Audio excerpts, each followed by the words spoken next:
Fuck you! You're scared. And you should be. This is not your company anymore. Leave the cheek of CM Punk.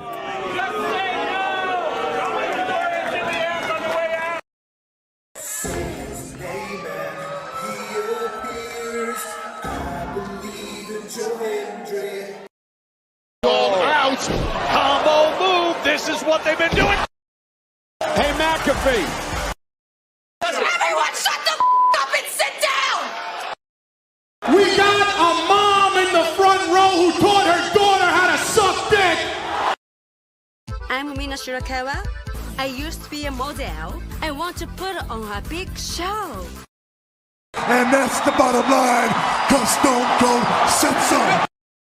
What is going on, everybody? Welcome once again to the Saturday Shenanigans, hosted by yours truly, the Renegade J.J. Williams.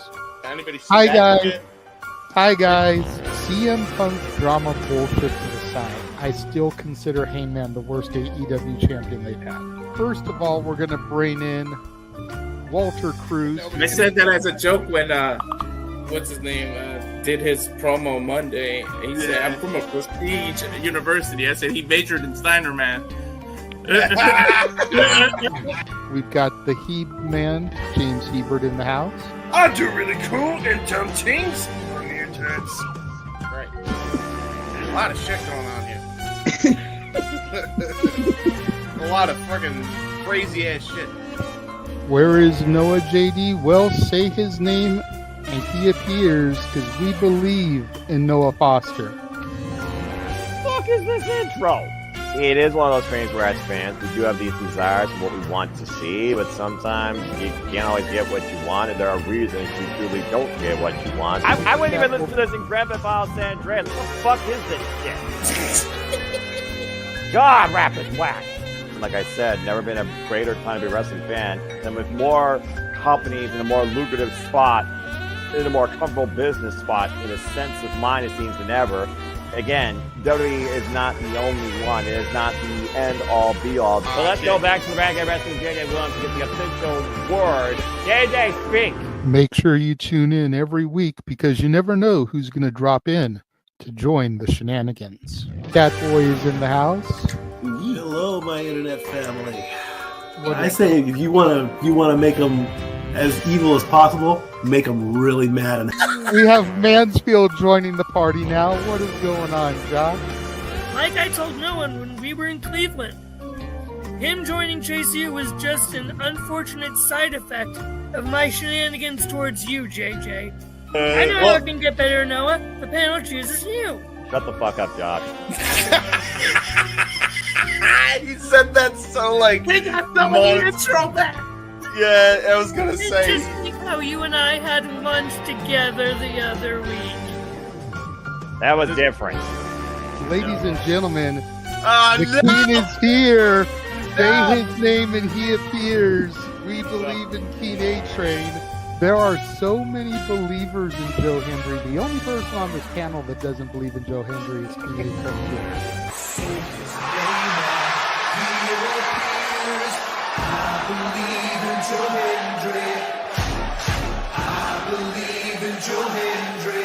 Tell the world why you do not believe in Joe Hendry. The reason I do not believe Joe Hendry is he is Fandango 2.0 in a entrance merchant. I rest my case, Your Honor. Hey! There's nothing wrong with being an entrance merchant. He has some of the best entrances of all time. Teleporting into the command center, all the way from Angel Grove High, Datilla. Oh, yeah. I went to the command center on Thursday.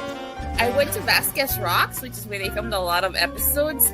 Somebody actually climbed to the very top of those rocks. I made it halfway. I was like, I'm not going up there. Definitely Toni Storm versus Mariah May. That's the one match I probably am looking forward to the most. I really like the story. I'm familiar with All About Eve, so if it plays out that way, I kind of know how this is gonna go. Say goodnight, Datilla. Good night. James, you did say his name. So he shall appear, ladies and gentlemen. first time on the Shenanigans. Jeff Meacham is in the motherfucking house. Ah! All right, we're coming in hard with the botch. All right, fucking hell. It's good to be back. It's good to have an opportunity to talk to the crowd on a Saturday. If you want to have yourself stomach through it, you can go back and watch when the Main Event Mafia took over Impact. That's what James was talking about. So if everybody just joined us, we're talking about people sedating people, attempted murder, boys, and tips. Welcome to Saturday Shenanigans, everybody. Aren't you glad I'm back? Welcome back, Jeff. Cool. Good evening, everybody, and welcome back once again to the weekly moderated conversation of wrestling madness. That is the Saturday Shenanigans. Already, producer man botched. Nice job, idiot. It's no spoiler now. I am once again your impromptu host for the evening, the simple man Noah Foster. It's good to see everybody in the chat once more on another Saturday night in what should be another rousing conversation with a gaggle of fools and unprofessionals at times and a Hebert. But again, it's always good to see you all. So again, if you want to dictate the conversation, super chat, simple as that. Please like, subscribe, comment, and tell a friend. That being said, no idea how many people I have to moderate tonight, so why don't we go ahead and see who's in the green room besides producer man with already one botch on his total. Let's go ahead and start off first and foremost with Mr. Reliable. I don't know whether it's him or not, but it's good to have Walter Cruz back once again, hopefully on the button this time for producer needs and roles. Walter, good to see you. How are you? I hope the move is going well. It is, but it wasn't me that did the botch. But if you need me to produce, I will. But I don't know. Since you're hosting, do I get to be you and just do this? You know what? It really depends. I'm not doing karaoke tonight. We got some interesting topics as always. I'm always happy to cover for our friends. So shout out again to the Renegade of Wrestling, JJ Williams. Please follow and subscribe. And again, he may be an idiot, but we still love him. So it's no problem. So let's go ahead and bring him in. Nice job, dummy. James, good to see you. How are you doing so far this evening? I know that you're going to be on a roll. Yeah, I didn't even touch anything, and I couldn't find the graphics in time before the intro ended. So yeah, we're off to a roll.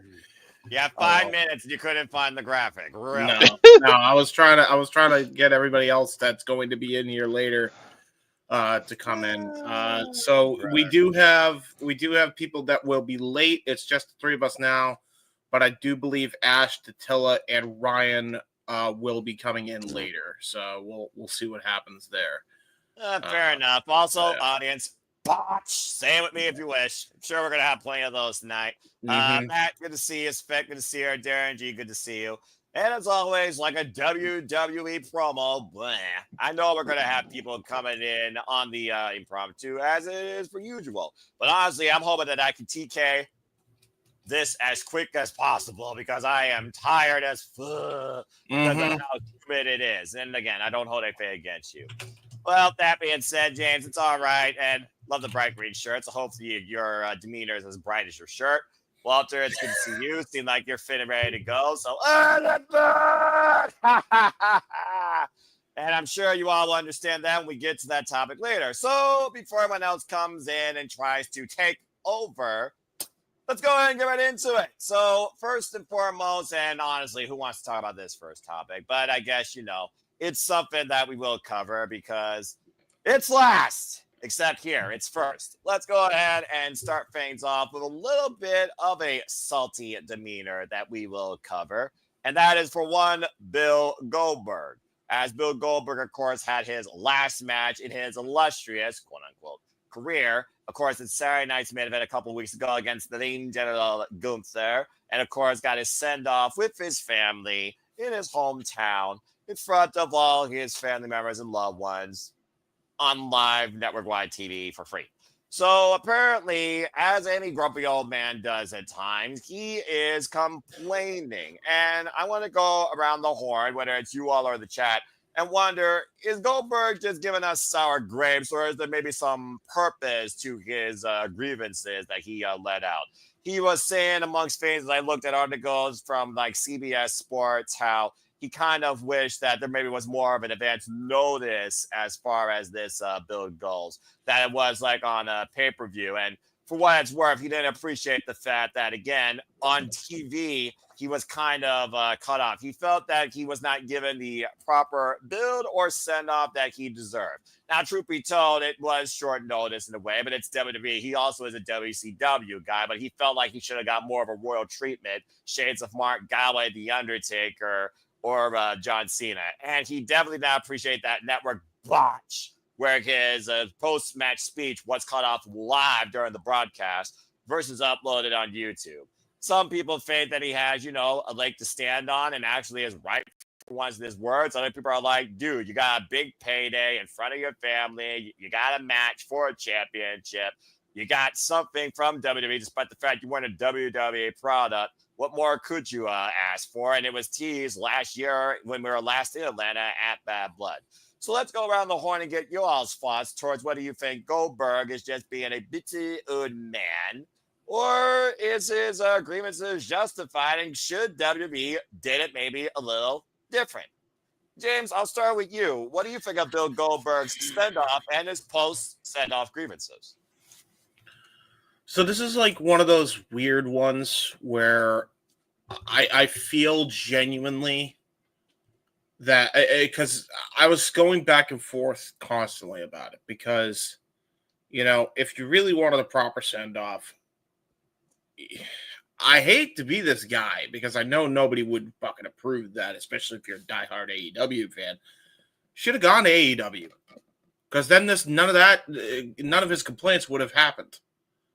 I mean, see Sting, you know what I mean? Like the way he gave him the treatment on his exit out, probably the greatest retirement of all time, or at least up there as one of the greatest of all time. It's up there with Flair for sure. So I think in that regard, probably should have gone to the place where he was made, and the closest thing to that would be AEW, which is a wrestling show on Turner right now. So in a way, I think he made the wrong decision re-signing with the WWE. That said, he tried to be a company guy with them. He tried to have some loyalty to them, so I get it. There's certain aspects of it that I understand where he's coming from, like that post speech. That had to have been a rib to him. Like it was, you almost thought it was a rib by Hunter, like one last way to bury Goldberg softly, brother, and that's really how it felt. It was so fucking stupid to me. How they just cut that off because they felt like they had to run their 50 millionth fucking ad break, as if they don't have enough money in advertising revenue that they're rolling in at this point. So for me, it's derpy as shit that they did that. So I get that aspect of it. I also get the aspect of like, hey, I wish we had a longer build, despite the fact that the Cena retirement's kind of happening around the same time. But there's no excuse that they couldn't have at least had more build up. This could have been your B story, and you could easily had a proper build between, Walter and Goldberg. And it was really dumb that they didn't do that. So, and this is before, he cut his interview with Ariel Helwani. I said this on the air. You have such a big star in Bill Goldberg. You're sending him off and probably one of his, probably his second best match of his career. The best one, in my opinion, still is DDP, looking at it now. Second best match of his entire career. That's a swan song. And you don't get a promo proper on syndicated television. Now, granted, the people that saw Saturday Night's main event, they immediately rushed to the YouTube channel to see, because you could tell the viewership of NBC's show was matched by the amount of people that went to check out his thing. So that's at least very good. But I think it's a little bit of column A and a little bit of column B. I think you knew what the fuck you were signing up for when you signed back with the company in the first place. You know they don't give a shit about you or any fucking former WCW name, especially with the fucking person at the helm, especially currently, by the way, what's going on in the power struggle that is in the WWE, which we've documented before on the show and other shows in the past, this year alone. So you knew what was going to happen. If you are complaining, you have nobody to blame but yourself. And that's ultimately where I kind of side with, not necessarily side with WWE here, but I get the frustration of the fan base of him bitching and moaning. Because you knew what was going to happen, Bill. You knew it. You chose to sign with this fucking company that is currently having a power struggle. You chose to sign for a company where the head of everything buried you twice. You chose to do that. Nobody forced your hand. Nobody had a gun in their hand, pointed it at your fucking head and said, hey, you better sign this WWE contract. Like, nobody forced you to do that, Bill. So at the end of the day, you kind of have to look in the mirror here. I'm not saying he doesn't have justifiable gripes, because I don't think any star should be treated that way. I don't care what company they came from. But this is the WWE. And not for nothing, right? Dolph Ziggler, prime example of this. How many times did that motherfucker get screwed over by the company, by the Fed? And how many times were we on here? Even his own friends were on this program, JJ and Jeff, and said he should have gotten out of there years ago. And now that he's finally gone, it's too late from what he could have been doing. If he had left in like 2016, I guarantee you, he would have been leader of Bullet Club. Guarantee it. But because he decided to stay and re-sign with the company, I can only have so much sympathy for people when they keep putting themselves in the situation. Same thing with Corbin. How many times was Corbin, de-pushed, devalued, and made to feel lesser than? And now he's finally gone somewhere where he doesn't feel that way. And it took for him to do that to realize how fucked up that situation was. You know what I mean? Like, it's the same thing. And these guys could have done that years ago. It's the same thing here with Goldberg. So I'm not saying I don't have sympathy, but I only can have so much sympathy when you keep putting yourself in the same position. And as somebody who has been Stockholmed in other aspects of life, take it from somebody who should have gotten out of certain situations. Get yourself out of it, Goldberg. That's my piece on it. So, ladies and gentlemen, James Hebert. Stay tuned next time for his TED Talk, where he will talk more about Morgan Freeman narrations versus other people's narrations on the local Discovery Network. All right, well done. Well, that was a perfect way for somebody to actually put their order in at McDonald's for one of everything. Speaking of which, he's a foodie. He's another Canadian friend. He is also a recent member, not only to the Shenanigans, but to the City Lava Studios family in commentary. It's always great to have Nick Frontes joining us here on the Shenanigans, the founder of his own Burger King order this time. Nick, good to see you. And hey, you have plenty of time to DoorDash and put any order from any local restaurant with that opening diatribe from James Hebert. How are you feeling tonight?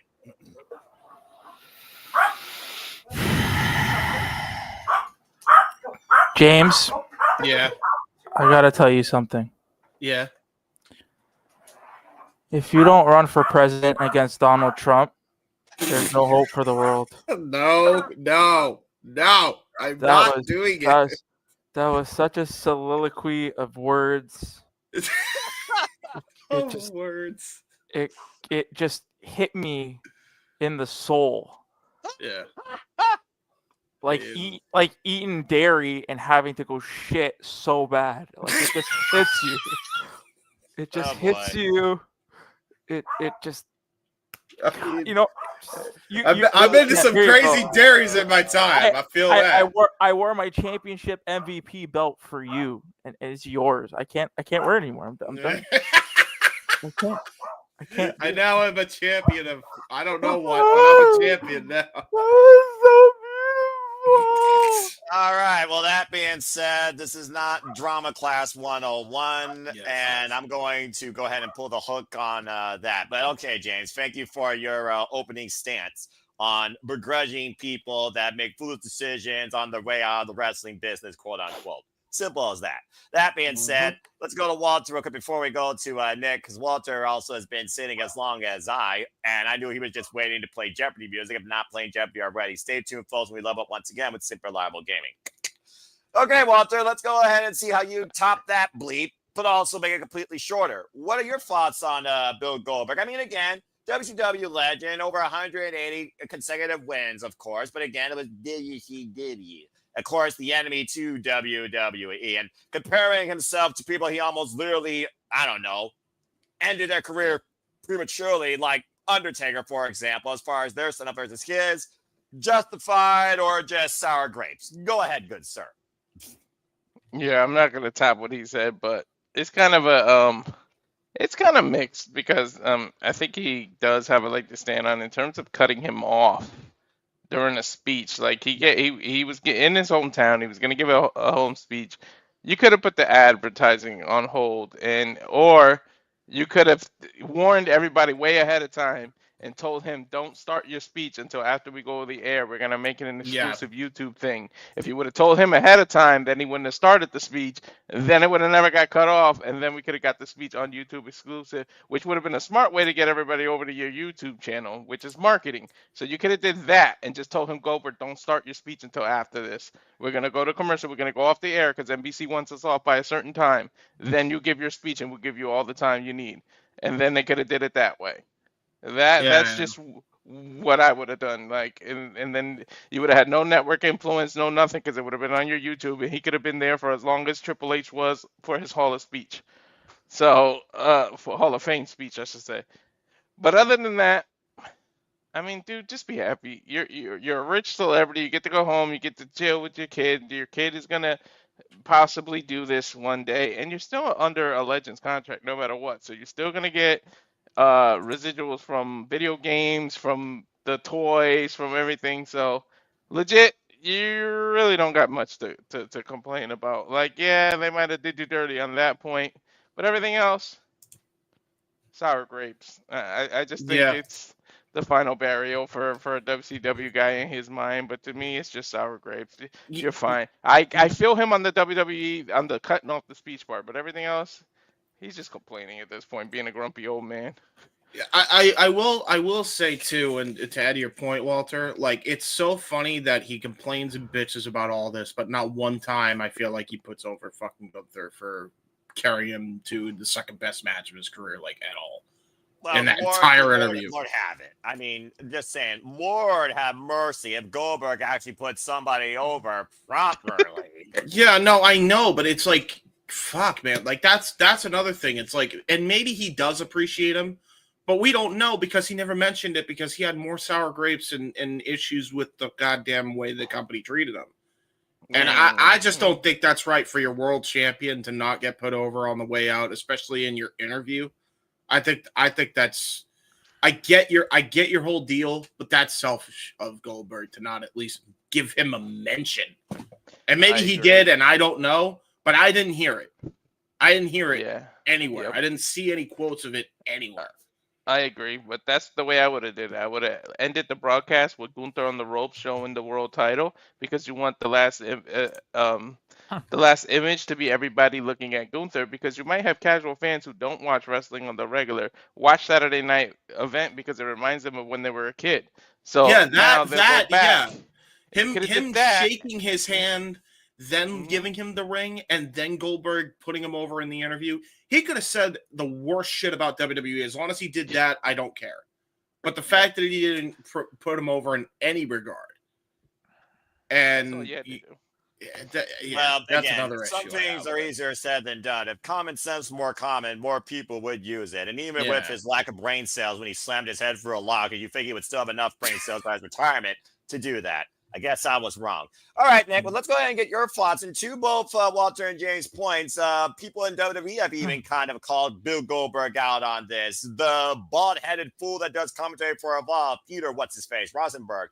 He even said, dude, why are you complaining? Not only did you get the send-off in front of your family, you got a paycheck for what some might call a mediocre career end, whether or not that match was one of his all-time best versus WWE or WCW standards that he was known for. You still got a massive payday out of it, and you still got to celebrate the end of your career with your family.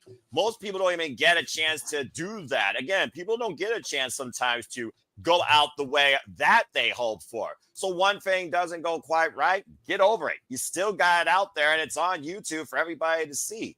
So what's the problem? Again, also, he is a WWE show, so maybe he's just trying, speak on behalf of TKO. Again, this is TKO, not WWE, folks, as you know it. Nick, what do you think about Bill Goldberg's send-off and his post remarks and all this? Go ahead. What did he want? Like, what did he want? Yeah. It is that simple. Like, what did he want? What do you Because I don't even do we know? Did he come out and say what he wanted, how he wanted to go out? Did we know? Did anything? Did you guys hear anything about? I didn't hear. No, he didn't make it very clear at all. So like, what do you want? What like? You're gonna see a common thread with me tonight. It's just like, what do you want? Like, if you're not gonna, you got your retirement. WWE gave your son. Didn't they give Gage a contract or make him an offer of something? I believe so. Yeah. What is the prime if he's part of LFG or Evolve or LFI? And he said no. So what did you they gave you 15 minutes for NIL. Yeah. Over 15. Because your speech got cut off? Get the fuck out of here. Dude, it's so stupid. It's one of those things where while I get some of his frustrations, I feel like he would have still found a way to complain. What I mean, yeah. I think that, you know what? It's karma. Next time, don't talk shit about Tony, and maybe you would have gotten your retirement match on fucking TNT. Yeah. And he's kind of right here. Not be such a fucking. Just said. Sorry that the sailor mouth is on, but I mean it's true. Like, yeah, you're right. Maybe you shouldn't have talked shit about Tony. Then you probably would have gotten your send off match. You probably would have gotten it just like Sting. You probably would have gotten it on TNT because you were, let's be real, you were a WCW superstar, not a WWE superstar. So you being on TNT for the final time in your career would have made more sense than that. Or TBS, one of the two, yeah. Warner Network, let's just call it what it is. Yeah. Chose to talk shit. Yep. You chose to... Oh. Frozen. You froze for a second, Nick. Go ahead. Continue. Yeah, but I think the freezing, though, justifies itself. The silence, Simon Miller, why? I mean, speaks for itself. I mean, again, sometimes people do not forget about your actions of the past. Anyway, that being said, from one person that narrated what Bill Goldberg could have been if he acted properly, to another man that's joining commentary and makes his own narrations, right? It's WrestleFish himself, Ryan, joining the Shenanigans. Ryan, good to see you. Welcome to the Shenanigans once again. How are you, sir? I'm doing fine. Have to use the audio of the phone and the microphone for that because none of my headsets work. Yay! And never before technical difficulties. All right, but I hear you clearly. Well, that being said, Ryan, everyone kind of gave their bits on Bill Goldberg when it comes to complaining, the send-off, the cover of the speech, the outlook of being sent off in WWE versus WCW. So why don't you go ahead and close the roundtable discussion out here on Bill Goldberg? So You're next. So, Ryan, what do you think of Bill Nice. Goldberg's post-send-off grievances? Justified or sour grapes for a man that got still a big end career payday? You know, when you're sold one idea and it doesn't necessarily come to fruition the way you think it's going to go, I could get some of the frustrations, especially with the Hall of Fame. With the Hall of Famer giving his retirement speech to be cut off by random commercialization. That said, I've seen Goldberg have so many retirement matches. Pick one. Pick one. Brock Lesnar. Dolph Ziggler. Yep. Just because something has to be marketed as the retirement match, as the one last match. Maybe, just maybe, just look at your last performance in the mirror and say, am I good with that one being the last one? It is not like Bill Goldberg is Shawn Michaels. No. It is not like Bill Goldberg is The Undertaker. No. Right? And I say, Undertaker probably has one more left in him. But Goldberg, all Goldberg ever did was 5 minutes. Okay?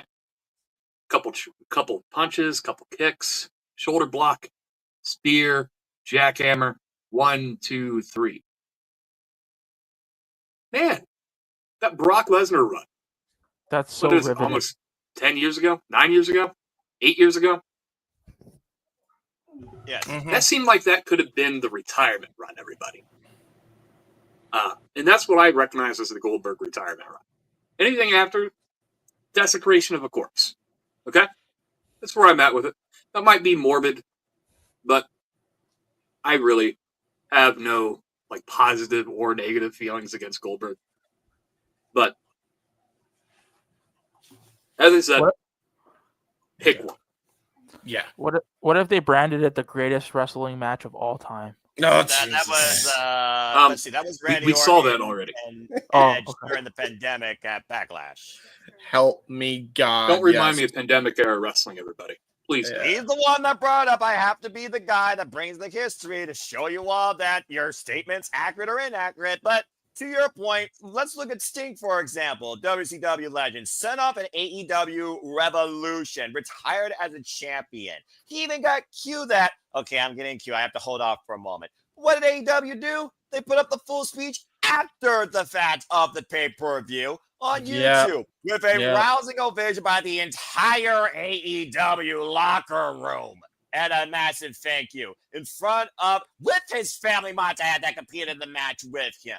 Honestly, again, to I believe what James and Walter were saying, the best send-off for a WCW legend as of late would not be matched compared to what happened with Sting. So, again, Goldberg, it is what it is when you're with WWE, where they care more about the bottom dollar they can get from you versus the legacy you put in to their competition, other company, that they drove out of business. Be grateful you at least got that. Shut the fuck up. What you gotta say, Nick? That's all I gotta say about that before we move on. See, I'm that guy, and I play devil's advocate a lot. So I'll play devil's advocate if they're easily able to go commercial free for the first hour of a TV show. You could go commercial free for the last 20 minutes of a show. Apparently not on NBC. I think there's also a difference between NBC and USA. Let's not forget broadcast television on a Saturday night. Standards. And for all we know, it was an NBC executive. Exactly. For all we know, it was an NBC executive that made that call because they may not be a wrestling fan. You might say the same thing about Coliseum, the TNA president.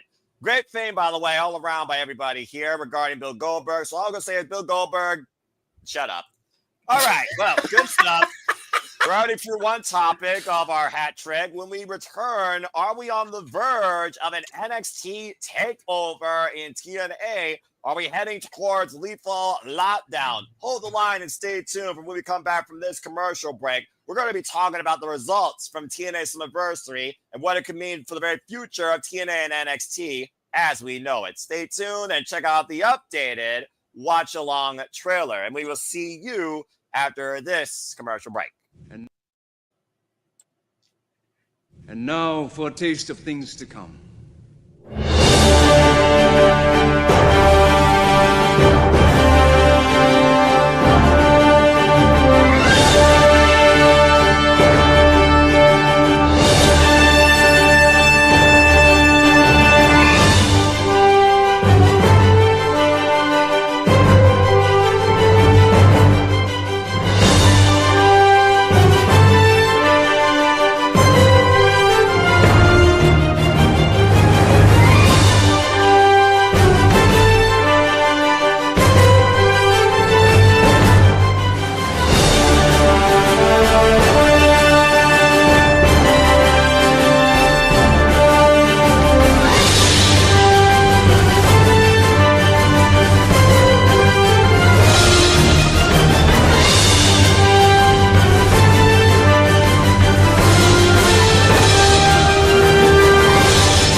And as always, if that trailer doesn't encompass what we do here at Super Labo Studios, we embrace, celebrate, engage, criticize, cover, and react to all the wrestling. And welcome back here once again to the Saturday Shenanigans. Noah Foster filling in for Wrestling JJ Williams with Walter Cruz, James, Ryan, and Nick, and maybe other guests to come. And we'll see how far the conversation goes. First, what everyone says here and what you all say in the chat again. It's good to see you all as always. It is always a wonderful time to engage with everybody here, whether tired, fatigue, or absolutely causing utter madness and insanity. Okay, well, let's go ahead and move into our next topic. Walter, I'm going to let you spearhead this because you and I called it. You and I got caught on Geekbox for it, and I still believe there's a bigger conspiracy theory here in that global localization analysis of WWE that John Moxley foreseed in his close-up based on what happened. So let's go ahead and briefly talk about TNA's biggest show on North American soil due to audience attendance and all the other metrics. TNA Slammiversary, of course, emanating from the UBS Arena. We, of course, saw First Class destroying a ladder match and Jeff Hardy innovating the ladder in a way I never thought, a rope ladder. We saw Bully Ray Dudley challenge the Hardys one last time at Bound for Glory. The inspiration got screwed by the ignorance of the Elegance brand, but no one cares about any of that. Not even talking about the fact that Styles return home and Leon Say become the youngest Vision champion. We're looking at the fact that right now, this NXT might be trying to take over TNA as they have control over both world championships. Damn it. Because Jesse Jane claimed the Knockouts Championship from Macho Slamovich, a bullshit, and Trick Williams in one of the worst main events I can remember recently in TNA history. Lazy as ever, more lazier than Black Snow, freaking absconded away with the TNA World Championship when it should have been Mike Santana's night. So will anybody from TNA freaking win a title in this so-called NXT-TNA relationship that everyone was clamoring for, giddy girl excited over when it first started, when it seems more like a TKO takeover from within where Carlos Silva has less power than ever? Walter, I'm going to start with you on this. What the fuck is happening? Are we leaning towards maybe something bigger than War Games that WWE can actually try and do? Should we trust the process? Are we heading towards lethal lockdown where we saw Steve Macklin, the hardest Leon Slayer said, we are real teenage champions. We must hold the line. Santima Morella with a rallying cry, challenging on Eagle even page for the Canadian / NXT North American Championship. Emmanuel, shut the fuck up. And also... Are we actually going to get Lethal Lockdown potentially with NXT versus TNA? And could that be TNA's sweet victory? Or ultimately their burial before we might get another WWE acquisitioning? What do you think this leads to, and what do you think of those results? Go ahead, Walter.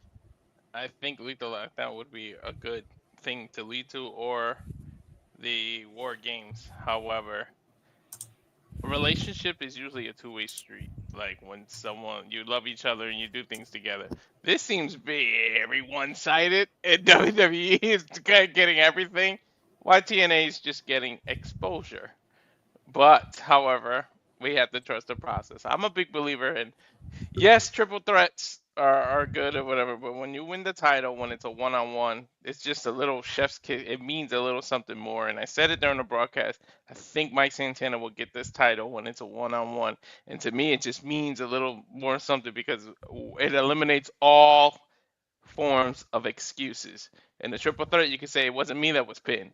This happened, that happened. There was no DQ. These people interfered. That Trick did tricks, and he got me, by the way. That was very well done. I thought he legitimately was hurt, by the way, and then that bullshit ending happened, and I was pissed.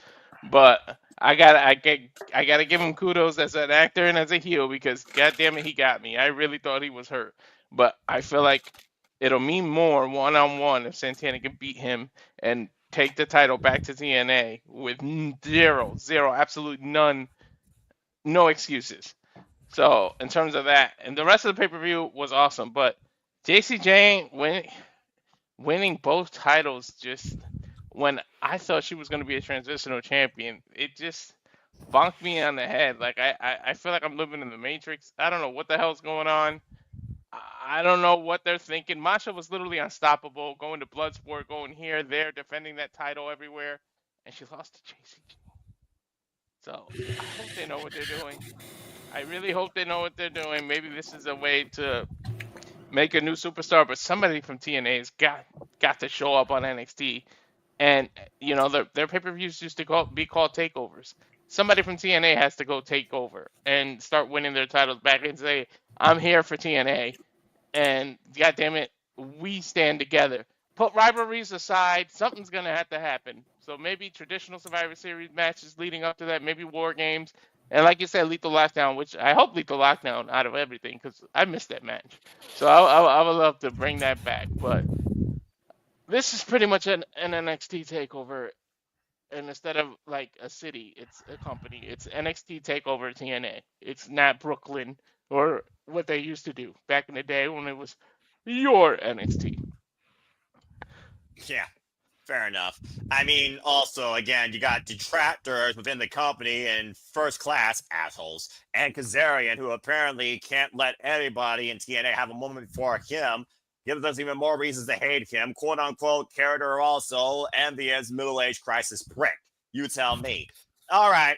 And Jesse Jane, as both NXT and TNA champion, that was not on my bucket list, and she does not fit the mold. I still would give that to Fallon Henry. She actually resembles a little bit of Mickie James, Parkour Country, and is justified as the former NXT North American champion. But they honestly are taking a desperate shot with Jesse Jane, and I don't think it's working. Trying to be the most influential knockout, you might be the biggest blemish in Knockouts championship history. And hopefully that's justified next week when Macho Slammers gets a contractually obligated rematch. But clearly, battle lines have been drawn and battlegrounds already passed, so we can't even say that.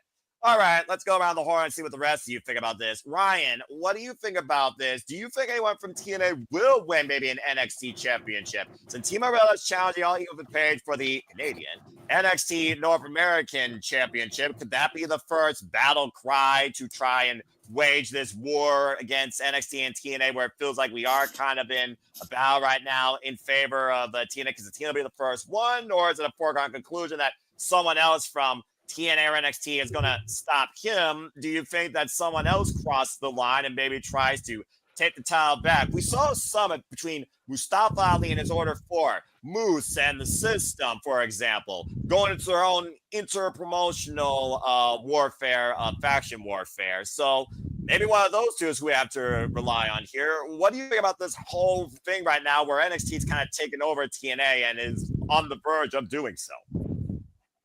You know,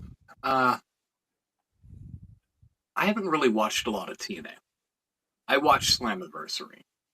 The intrigue of what AJ Styles is going to do brought me to watch Slammiversary. I didn't watch the event where Trick Williams beat Joe Hendry.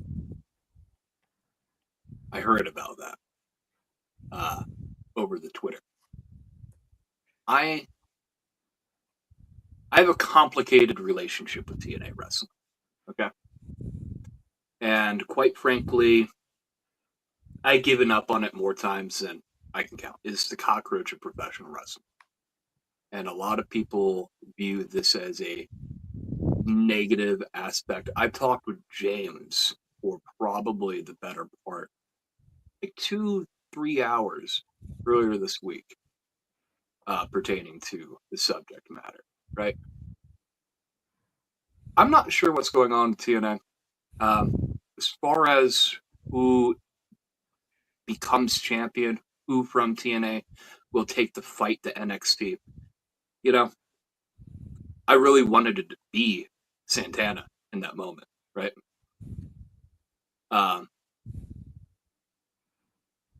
That said, I really wasn't that caught up. I can see the crowd. I can see a hot crowd, and I could read a room when you should probably just call it the audible. I don't know what the long-term plan is. I have no idea. This is one of those things where I'm not that invested enough, so I'm going to yield time. I can't begin to predict the next chapter of the story. All right. Well, I think that's also justified because I do think people have kind of, gone back and forth with TNA during its up and down, figuring out its destination across America, pop, now landing on Access TV, which is still obscure in the relevancy, leaving Twitch and YouTube primarily now for their TNA Plus service. And now, getting that little bit of highlight value, if you want to call it that, from the WWE, where Carlos Silva did point out that the biggest moment prior in TNA history was Joe Hendry representing the TNA World Championship at WrestleMania. And whether or not he's acting, because again, Carlos Silva, I don't think was born a wrestling fan. This, by the way, folks, is the only president right now that I know that runs a wrestling company that wasn't born into this business as a fan. He's an executive for entertainment purposes only at Access TV. There's a reason why Scott D'Amore and Gail Kim aren't there. I'm just saying. So again, the hindsight might literally be 2020. All right, well, Nick, let's go at you next on this. Is there anything that you want to add regarding this? Do you have maybe an idea that you think maybe someone from TNA can actually cross-line NXT and seize a championship for TNA to try and maybe, even up the battle lines here, whether or not it's a world championship or a mid-card championship? Again, Steve Morella, there's that possibly, but again, he is the director of Authority. And what do you think of these results that we're talking about here at Slammiversary? And what do you think the aftershock could be? First thing I have to ask, does the but AEW topic work because we're talking about TNA? Because there's a couple points I'm going to make. First point, where are all the people that were bitching and complaining that, Hangman has to win it at All In because it's the Cowboy in Texas? We're all the same people that are arguing for Mike Santana to win it in New York City. I don't hear those people. I just get that you don't watch TNA, so why do you care? That's what I get. AJ, I think AJ, that was, and this is my opinion, has no bearing on anybody in this room. I thought that was a waste of time. You could have done something else. If you knew that he was just coming out to speak, or put over Leon Slater. It's Leon Slater, right? Correct. Yeah. If he was just coming to put him over, why couldn't you do something a la CM Punk before he came back to wrestling? Why couldn't you have dropped little hints here, little bit there, instead of getting us excited for him coming out, people fantasy booking, but what if he comes out in the main event and it becomes a 4-way and then he wins the TNA title and everything is saved? No, you just came out and spoke. That's pretty much it. It's 2025. I don't want to see the Dudley Boys versus the Hardys because I mean, can Devon still go?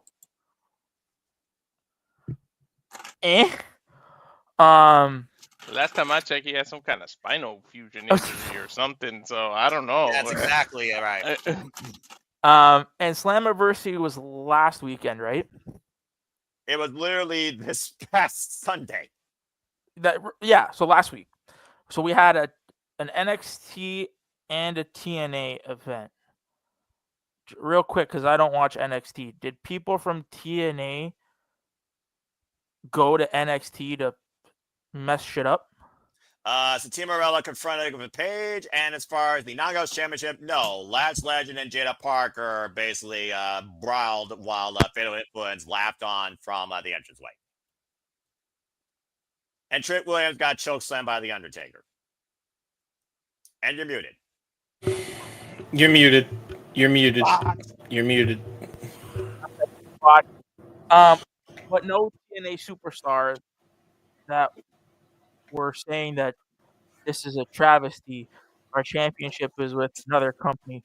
Nobody came to the other company and did anything. Nope. There was a rally cry by Team Morella on Thursday night on TNA, but as far as NXT, nope.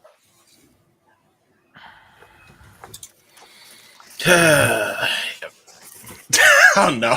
Oh no! Okay. Oh no! Conspiracy here coming into play. This is going into a different. This is not a partnership. This is an acquisition. It's just taking a while, but it's not a partnership. Yeah. You're doing it for exposure. Get the exposure. Expose this. No, man. This is an acquisition like I've never seen one before.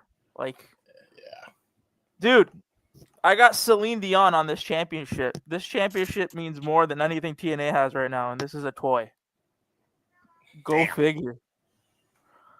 Well, if you ask Steve Macklin, though, there is real champions. They're real TNA champions. And I do think Leon Slater does have value with the X Division Championship being the original cornerstone of TNA. So I don't want to discount the fact that there are real champions in TNA versus NXT cosplay. But what are they doing about it? Are we just crying into a camera about it? Or are they going to NXT to the Performance Center and fucking shit up? Well, again, trust the process. Create a battle plan, slow burn. Don't know yet. It's only been 1 week. Okay. Can I just thank you that you highlighted this little line of TNA is doing this to get a TV deal. Where are they gonna go? How much more wrestling can we have in a week? Like, you're gonna put them on AETV? Where are you gonna put them? A&E? What the fuck? That's like where the show where LFG is and stuff like that. Oh, okay. Like it's where the other wrestling shows are, like where they find treasures and all that kind of shit. Oh, okay. Yeah, and Beyond the Mat. Like people clamoring for TNA to get this TV deal. Dude, this is NXT 3.75. Like, this is not TNA. Like, let's call a spade a spade. Without this NXT collaboration, yes, that is the My Heart Will Go On. Damn it. JJ, she's front and center, buddy. She's our mascot. But no, guys, like, without the NXT partnership, what are we seeing? Who is there to warrant giving them a TV deal? They got those numbers for how did Slammiversary get the numbers they did? Let's be truthful. How did Slammiversary get the numbers they did? Ryan, you might know. AJ Styles the mention of AJ Styles, pretty much. Yeah. You don't have that, or you don't have any WWE involvement. How many seats does that arena fill? Are they in the USB arena? 5,000. I would say 5,000. Ryan's showing his face. Go ahead, Ryan. Right now, I think he's looking at that metric. You got the man doing research. Oh, Jesus. Here we go. I think he's going to research it, yeah. Yeah. If anybody likes to research shit, it's Ryan to back his claims up. He's got it. I'll let him wait. I'll wait for him. All right. Oh wait. Oh. He printed it out. He's printed something. Oh no. Oh no. What did you cause? Oh no. Hold on. Hold on. Wait. Let me get him. I think the meme speaks for itself. But Go all ahead. right, go ahead and There show we it go. again real quick. Are you sure? Yes. Okay. And, So there you go. and safest, it is an acquisition. It's a slow one, but don't you can't say that it's not. Yeah. This is not a partnership. No. What you're gonna They have? will. You're gonna have TNA stars win their title back at Bound for Glory? Sweet. Where do we go from there after that? Mm-hmm. It's more of an They will abusive acquire- relationship. Yeah, exactly. Accurate. Go ahead, Ryan. Sorry, Ryan. Go ahead. They will acquire TNA slowly but surely, and everything but name.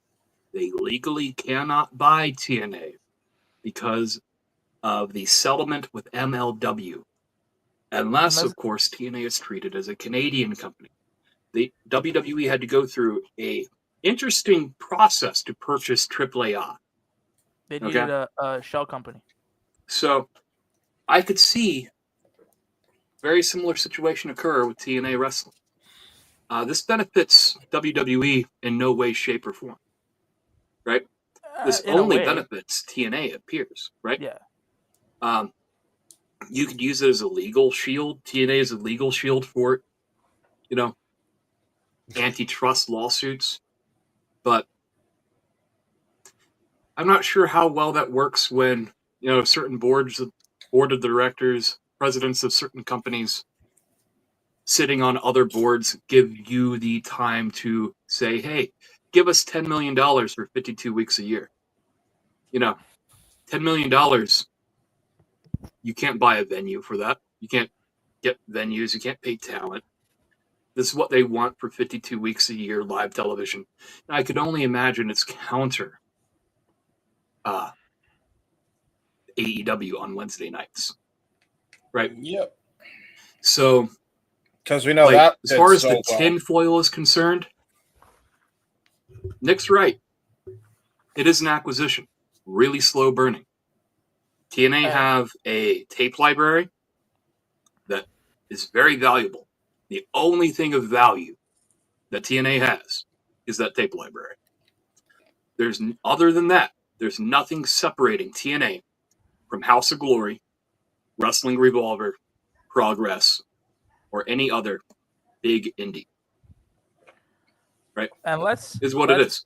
And this is someone who is a original TNA fan. I've just given up on it.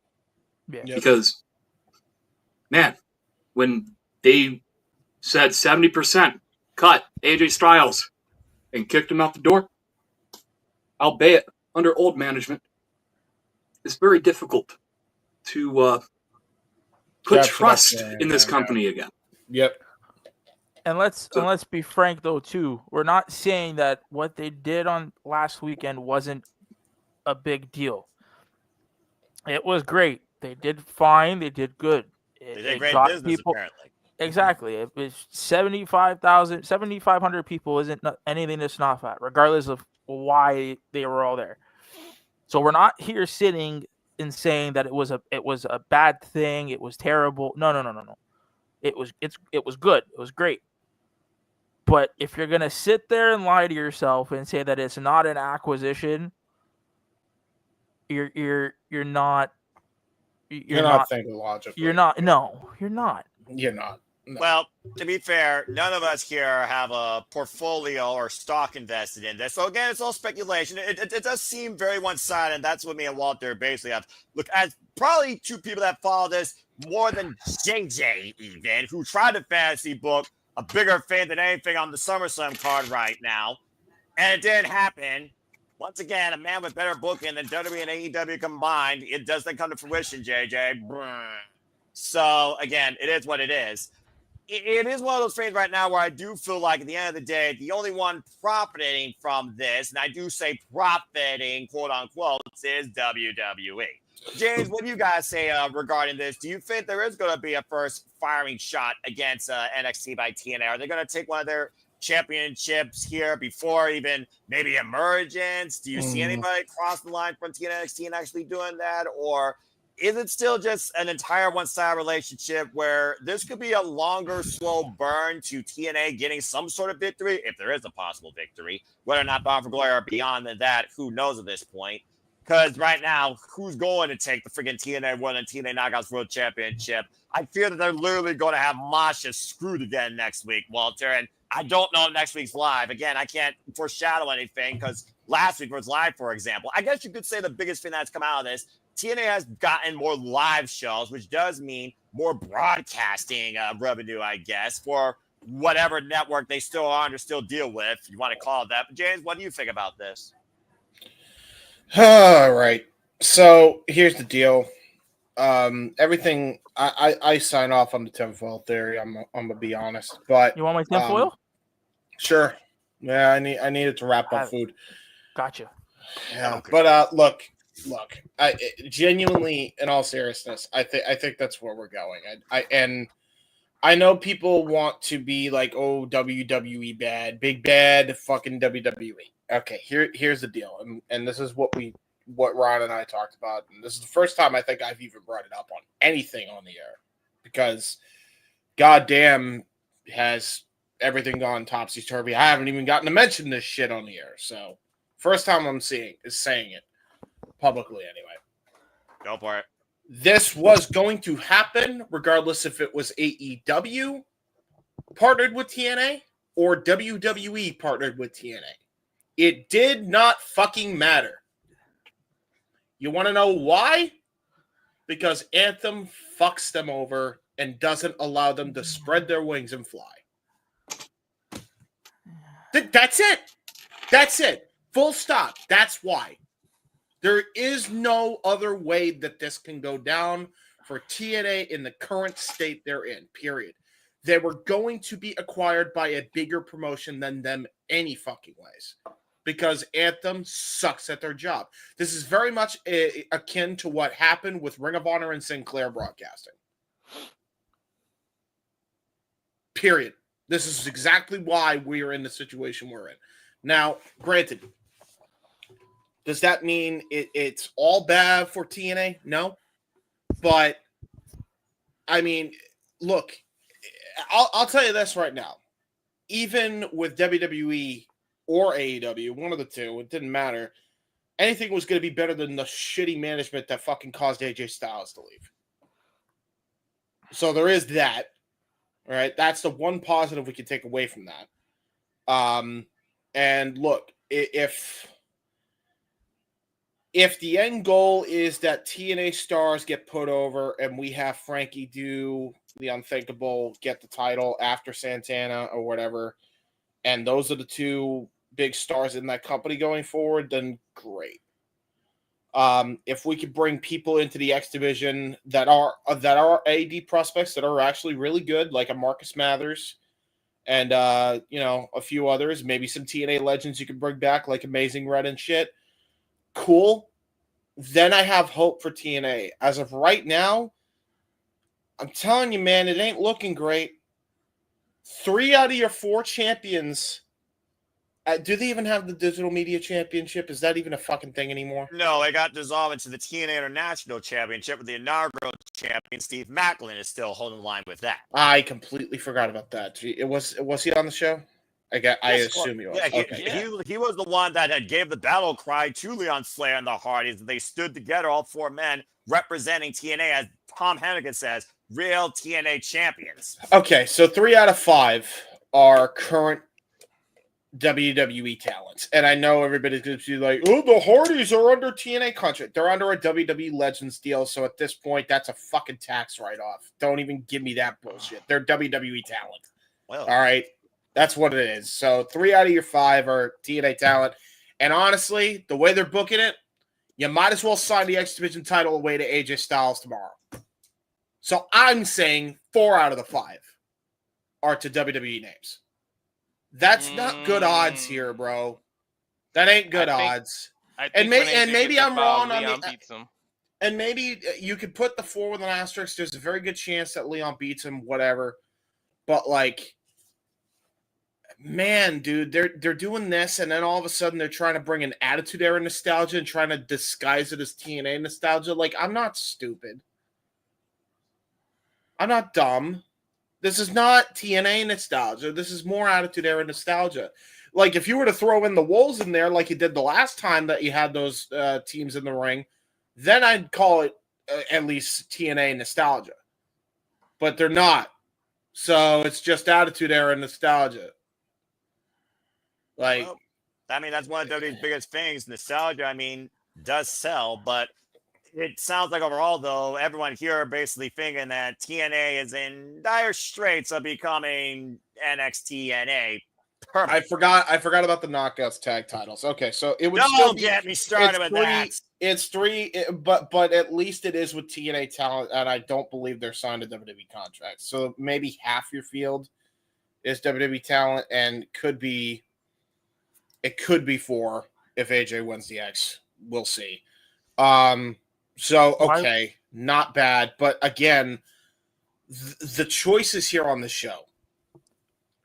What the fuck are we doing taking the belt off Masha Slamovich and not giving her the NXT title? She had JC Jane, who was the 3rd best member in both groups, had no business beating Masha Slamovich. I don't care who you are. The way she's presented. No knock on JC Jane as a person, by the way. I'm strictly talking about the wrestling character. She had no reason beating Masha Slamovich. And let's not forget, she beat Stephanie Valkyrie for the NXT Women's Championship. Exactly my point. And that shouldn't have even happened, quite honestly. Not as soon as it did. I think they rushed her up way too quick. And by the way, I was proven right on that one because look at what the fuck they're doing with Stephanie Valkyrie right now on the main roster. Jack diddly shit, and Jack went home. Well, I mean, she might get a tag match with Nikki Bella versus Chelsea Green and the Secret Hermits, and she does have a guaranteed world title shot at Clash of Okay, and then what? And then what? The jury is out. And to JJ's point, Jasmine Nix is the prospect of the group, and she almost is as forgettable as Trinity / Naomi's cash-in was at Evolution, and she's going to triple threat at SummerSlam. Yeah. Speaking of SummerSlam, Walter, what do you think about this? I mean, I know a lot of you talk about the bouncy. Javon Evans, of course, maybe challenging Leon Slater. We're clamoring for AJ Styles, maybe challenging maybe for the X Division Championship, because that would be a really cool moment in TNA history, the first versus the youngest. But I mean, 6-pack challenge. Yes, I did watch the highlights of SmackDown. I'm aware.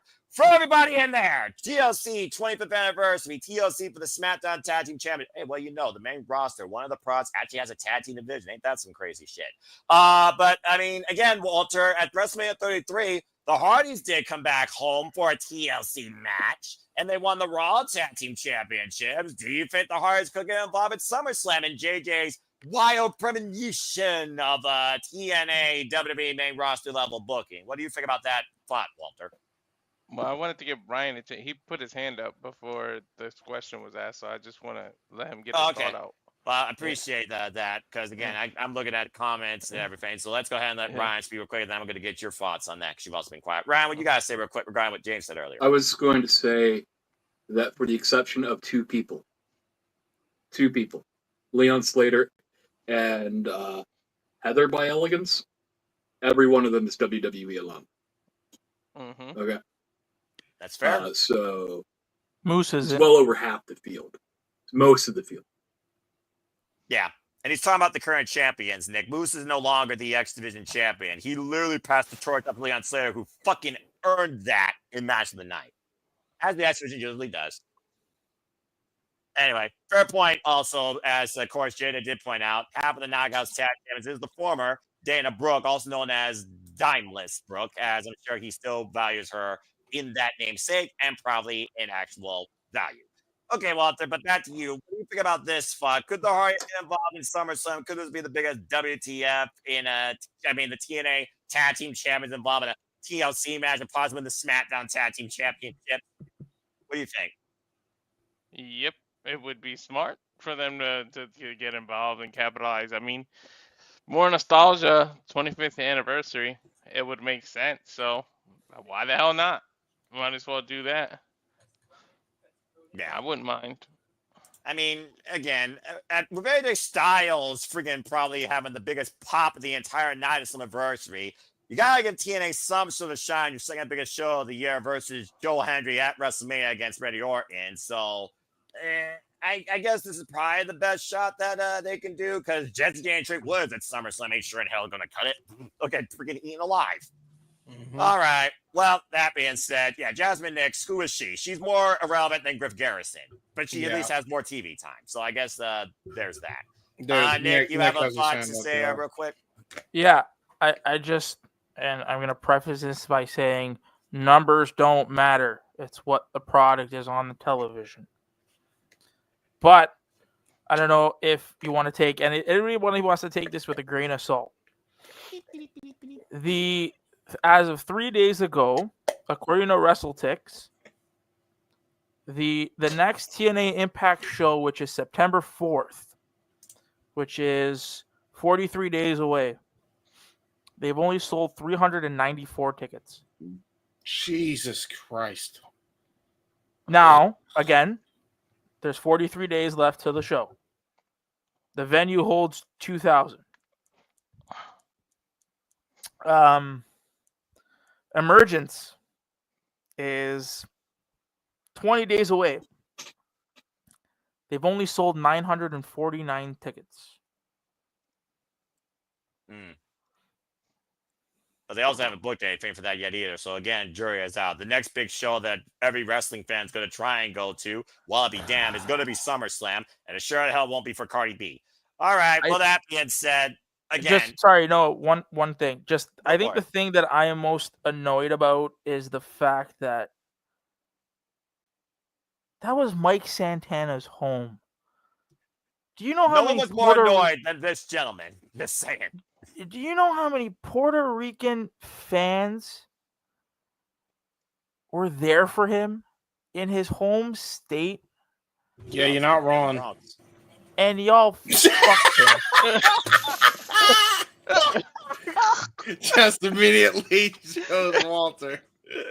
That guy, he championed for TNA for weeks, and you cut his balls from under him.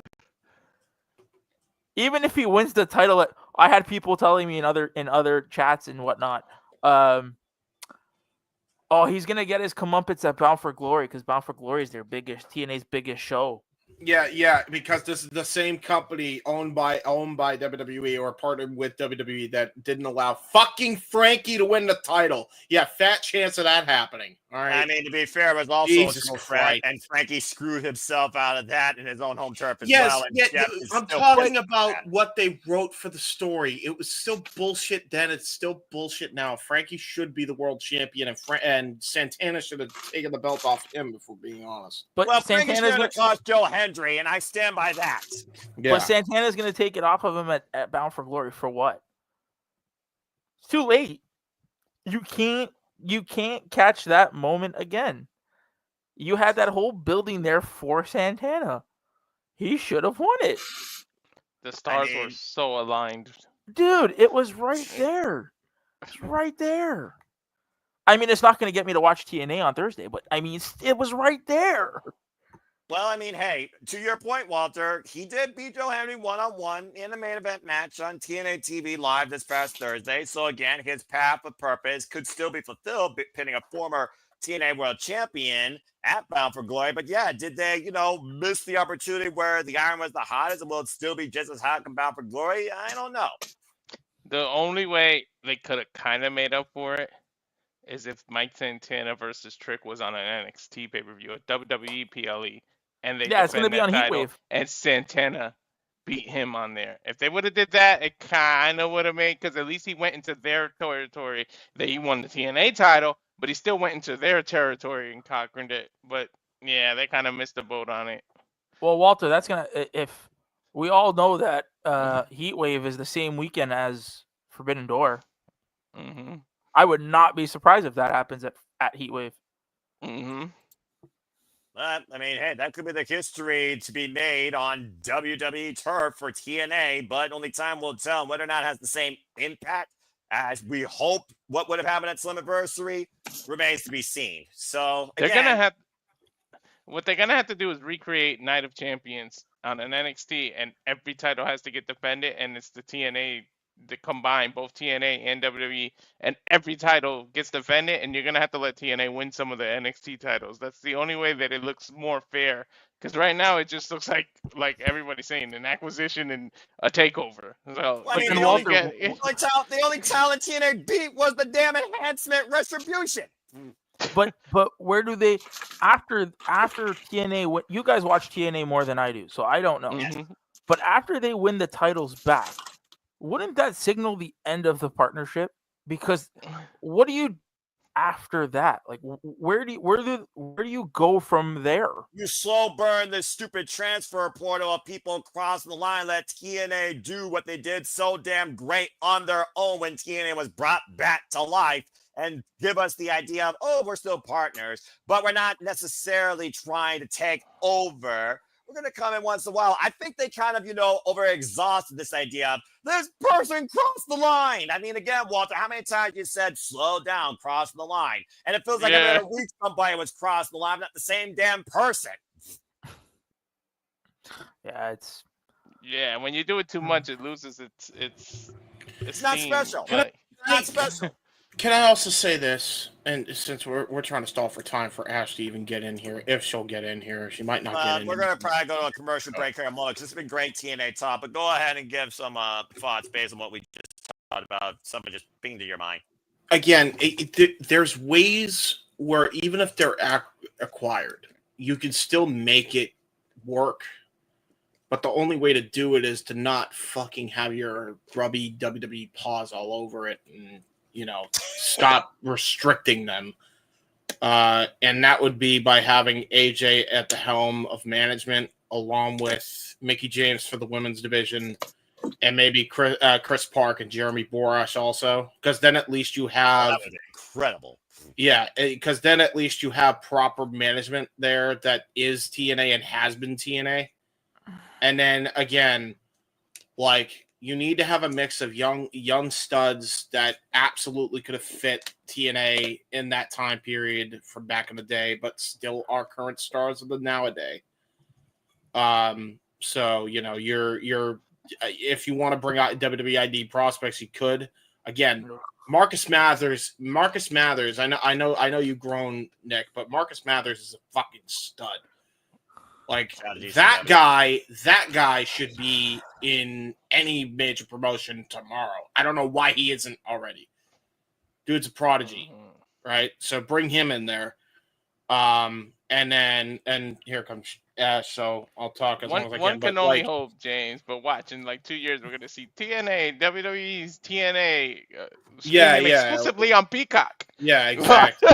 Oh, Lord. Yeah, and that's what I fucking fear, because shit, man, look at Evolve. Evolve is not even close to the fucking same. Who watches Evolve? Nobody. Not a single motherfucker watches it. Charmander, I watch Charmander, 7 people watch Evolve. Charmander, Charmeleon, Charizard. Right? No, but that's the thing too, because it's That's also a point. Here's the thing, right?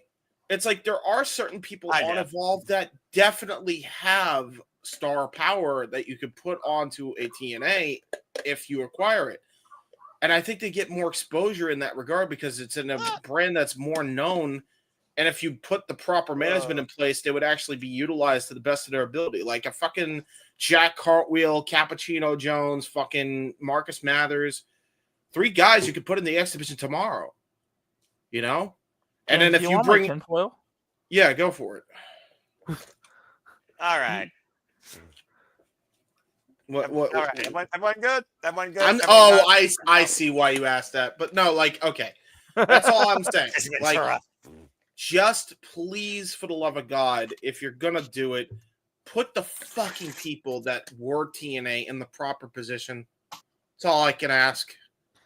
Because I don't think they're stopping it. It's going to be acquired. There's no stopping it. And I'll end with this. Shame on Dixie Carter. Shame on Billy Corgan for not having his ducks in a row. Shame on Jim Cornette, Vince Russo, Hulk Hogan, and Eric Bischoff. It's ironic that one of them's passed now for getting us to this fucking point. Because had none of those decisions even fucking happened, TNA would still be around as its own entity. But because their decisions were made, this is what it is. It fucking Jeff Jarrett too, to be honest. Jeff Jarrett's question, what the hell did friggin', multi-year partnership with NXT is actually supposed to accomplish? What does that tell you? Yeah. Ryan? In the Jarrett's defense, Jerry's accountant screwed them.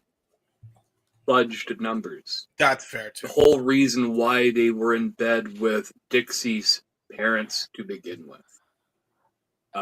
So, yeah. Make sure you can trust your lawyer, everybody. That's true. Since we're still on the TNA stuff. This incredible TNA conversation, by the way. Riveting. Most anyone has ever talked about it. Yeah, I hear my wife. Also probably accurate. Damn. I hear every time I say TNA, I hear my wife from the other room. Tits and ass. Oh, does she really? Oh no. She is. Well, that was problem number one because it was named TNA Wrestling. I mean, and Vince Russo came up with that genius plan. Because we're talking about this, and I want to, again, I think it was up there, and I want to address the TV deal rumors. So I think there were three? Weren't there three rumored places? It was FS Fox, FS1, A&E, and there was one more. Sci-Fi, I think it was. Yeah, Sci-Fi. What are those three? For SmackDown. It was. It might not be Sci-Fi. It might be somewhere else. But regardless, there were three. What was the one thing? If you looked at all of those, what's the one thing that each three have in common?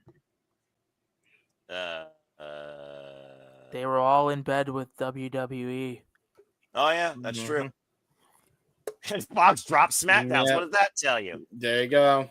Well, So regardless, a WWE partner or TV, whatever you want to call them, if they do get a TV deal, that's who's giving them a TV deal. It's not like they went out on their own and said, you know what, we're gonna do this on our own. We don't need help getting a TV deal. They're getting places that WWE have already been or have in or were with to help them. What does that tell you? Like, they can't do it on exactly that. And anyone will tell you that WWE owns the world, and TNA is lucky to still be alive. The company, the little engine that could, might literally be on its last legs before an upgrade that I never wanted. But the jury is out on that. I love the fact that this really extended from who could we see possibly from TNA winning an NXT championship and went into contract deals outside Carlos Silva and the TKO board of directors. The bottom line, though, is this. Summerverse is going to have a lasting impact on TNA's future, and whether or not it's for the better, the jury is out, considering we're dealing with a fatal influence and a trick. So that is just a horrible combination, in my opinion. And that being said, while we talked about Hulk Hogan, who will forever be immortal, great conversation overall. When we return from this last commercial break, whether or not other friends of the Shenanigans join us, we are going to honor two legacies of two passings. As our main event is ahead, stay tuned. We hop aboard the crazy train. What you going to do, brothers and sisters, as we talk about Ozzy Osbourne and Hulk Hogan after this. And now for a taste of things to come.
that trailer demonstrates one thing. It is, again, the reason why we are here as we encompass, celebrate, engage, embrace, react, criticize all the wrestling and more.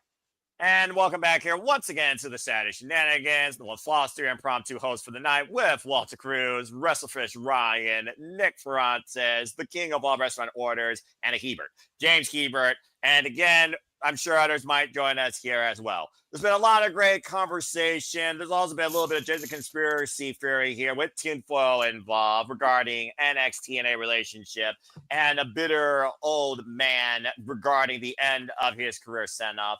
But let's go ahead and get right into our main event, brothers and sisters. This week, it seems continually that things go in threes when it comes to legendary passings, as the world lost two incredible idols, no matter how you feel about them, who left their own mark on incredible parts of business and entertainment. For we have lost the heavy metal legend himself, Ozzy Osbourne, and the immortal Hulk Hogan. We will now come together to honor both these men for the legacy they left in both the worlds of music and wrestling and beyond. And I hope that you all will respect everyone's opinions here and respect their passings. And please, if you haven't already, please send your condolences to all parties affected. Let's go around the horn and get y'all's thoughts on these incredible two men's legacies they left on your life as fans of either music or wrestling. Before we close this very unique edition of the Shenanigans out, we will start with Ryan this time, and we will start with the man that put us all on the crazy train and sent us into war with Black Sabbath, and of course left us with countless smashing hits as part of the Smashing Pumpkins. Ryan, what's your thoughts on Ozzy Osbourne's impact on your life as a fan of music and or wrestling and beyond? Go ahead. So, I have a very wide taste of music that I listen to. But Ozzy, he is the pillar of all of it. He's the foundation. He's the earth. I'm going to use this a lot. He's the earth in which the foundation of my music taste was built upon, right? He is the most influential person in metal, hard rock, depending on your, however you define it, right? Musical interpretation's different, lyrical interpretation's different from person to person. Art is subjective, right? Ozzy Osbourne contributed more than anyone, in my opinion. And he didn't even have to try, you know, genuinely speaking. Ozzy, soundtrack to my childhood. He was my father's favorite. He had went to many Black Sabbath concerts, Ozzy concerts, many family road trips, vacations, backed by the vocals of Sabbath and Ozzy, and bands in which he inspired, right? Now, me personally, right, I'm a Dio guy, right? But I don't get Dio without Ozzy, right? No. So, all things considered, it's been a rough week. It extracted a very heavy toll. I have yet to actually watch the last concert. I had mixed feelings about that going into it, you know, all things considered. And he passed 3 weeks later, you know.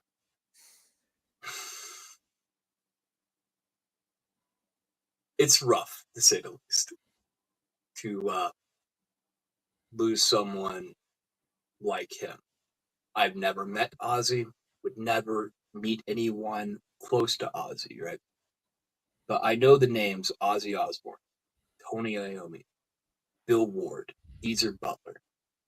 I can name them before I can name you the Four Horsemen. I can name the 4 horsemen, by the way. That's not the point. But losing Ozzy, it sucks, to say the least. And I thought I would have better words for this, but still kind of in the morning because that happened, then the other topic happened. So, all things considered. Yeah, well, I yield. I I'll respect that, Ryan. To add to James Ryan's and point, Walter, and then Nick. Go ahead, James. I just wanted to add to Ryan's point. It wasn't even 48 hours, and Hogan couldn't even put Ozzy over. I still think that comment, whoever made that, was hilarious, regardless of how you feel about all the passings. I still think that shit was funny. That is the most fucked up but honest thing probably been said at this time. Yes, exactly. Oh man, You knew those oxymorons could actually work together in a sentence. Yeah, Continue. Oh man. Very much like Ryan, I think without Ozzy, I don't have my musical taste. Now, mind you, my weird music taste is metal, but I got into it because of like Linkin Park and Breaking Benjamin, and then I discovered Ozzy later. Heard Crazy Train on YouTube back in 07. Who hasn't heard Crazy Train when you heard Ozzy Osbourne's name? Yeah, like the three musics that you would hear all over YouTube would be like Linkin Park, Breaking Benjamin, and Ozzy Osbourne, and specifically Crazy Train, Diary of Jane, and either Crawling or Numb, or fucking. Although In he the did Habit. perform I Don't Want to Stop, talking about his fandom in WWE and, of course, the impact on the likes of Triple H. In 2007, he performed I Don't Want to Stop. He was even a guest host of Monday Night Raw at one point. I still remember he said, "By the money, bro," when Yeah. it came to Chris Masters and their version of WWE's Got Talent. Holy 2009. And, of course, 2021, he was inducted into the WWE Hall of Fame. Want to give a shout out quick to JJ, who gave me a little legacy note I forgot about. WrestleMania 2, he, of course, was with Captain Lou Albano, who managed the British Bulldogs as they defeated Brutus Beefcake, and Greg Valentine for the WWE Tag Team Championships. I completely forgot about that, but please continue. Yeah, you're right. And outside, but even more so outside of wrestling, like this dude transcended entertainment. Like he was in video games, he was in movies. One video game that is probably my favorite is the one where it was like metal. It was metal inspired, and he was like the head. He and Lenny were like the main guys in that, like the main side characters in that, which I thought was really cool. I think the main character was voiced by Jack Black, which is funny. And he actually played a serious role, one of the few serious roles. I forget the name of the fucking game, but I remember playing it, and I had a blast playing it. Brutal Legend, thank you. Yeah, it was a really fun game. I had to check my archives. So yeah, man, like this dude was a transcending icon in the world of rock and roll. There's not going to be another person like him. I did see, through all intents and purposes, he insisted. He said, if I'm going to go out, I'm going to go out on my fucking shield. And I'm going to do what I love one last time, even if it ultimately kills me, which from all intents and purposes, it did. Because he said he stopped taking medications. He stopped taking all the stuff for his Parkinson's disease just to be able to sing properly one last time. Because with those medications, he wasn't going to be able to. So for him to fucking pull that off, man, there's not going to be another person like that. That takes fucking balls, bro. Like that takes balls. Legitimately, like I can't think of another person who knew the ramifications of what they would do there and still wanted to do it anyway. And leave like one last hurrah. Like talk about going out with a fucking bang, by the way. And by the way, that concert, I seen a little bit of it. That's right up there with one of Queen's last performances and Freddie Mercury going fucking nuts at the Live Aid show. It's right up there, honestly, as one of the best final performances of all time, and I encourage people go out of your way to either watch clips of it or find the full concert on anywhere, because like knowing that now,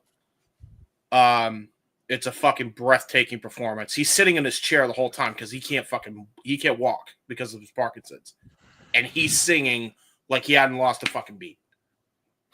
It is like unfucking believable, like how ballsy Ozzy was.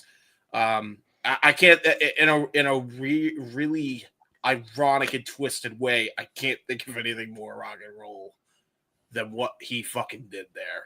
You know. That's fair enough. Yeah, rest in peace, Ozzy.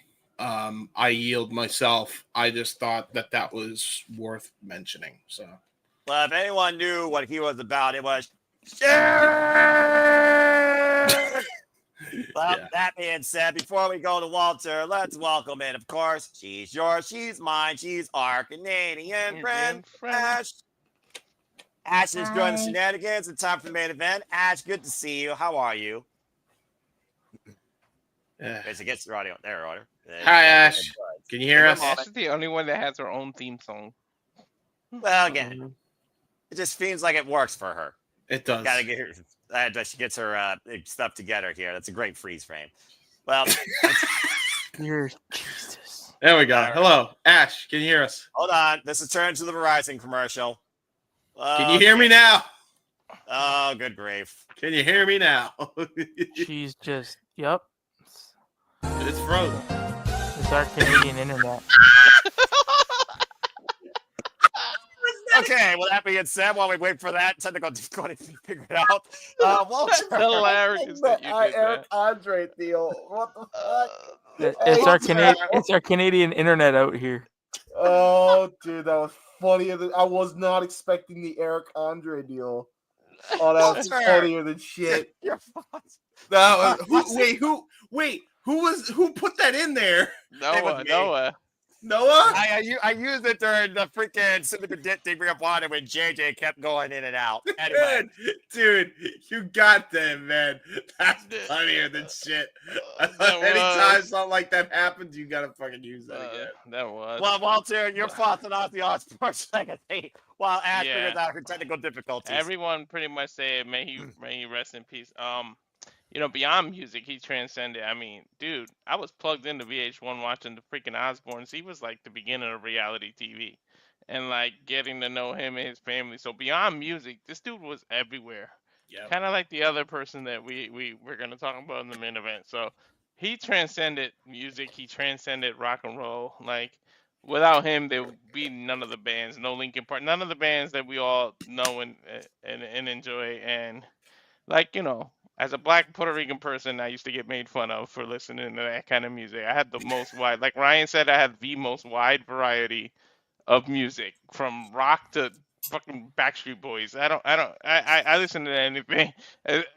There's even some opera I listen to. Like I got a wide ass variety. So like he meant a lot to me. But yeah, that reality TV is what really got me to know him more, and it made me like go back to his music and play back Black Sabbath and everything. It like really connected. So I think that cost him probably some new sales of old albums, and it made him go platinum and stuff because of his reality TV. Everybody's like, oh shit. And then him and Sharon, you know, I feel bad for the kids. I mean, yeah, they're older now, but I mean, and you know, when people pass when they're older, you kind of expect it, but still it hurts, you know, and he's got millions and millions of fans that we lost a legend. Like seriously, people throw around the word legend like all willy-nilly, but if there was ever a legend in music and rock and television, it's freaking Ozzy Osbourne. Like if anyone deserves the name legend, it's damn sure him.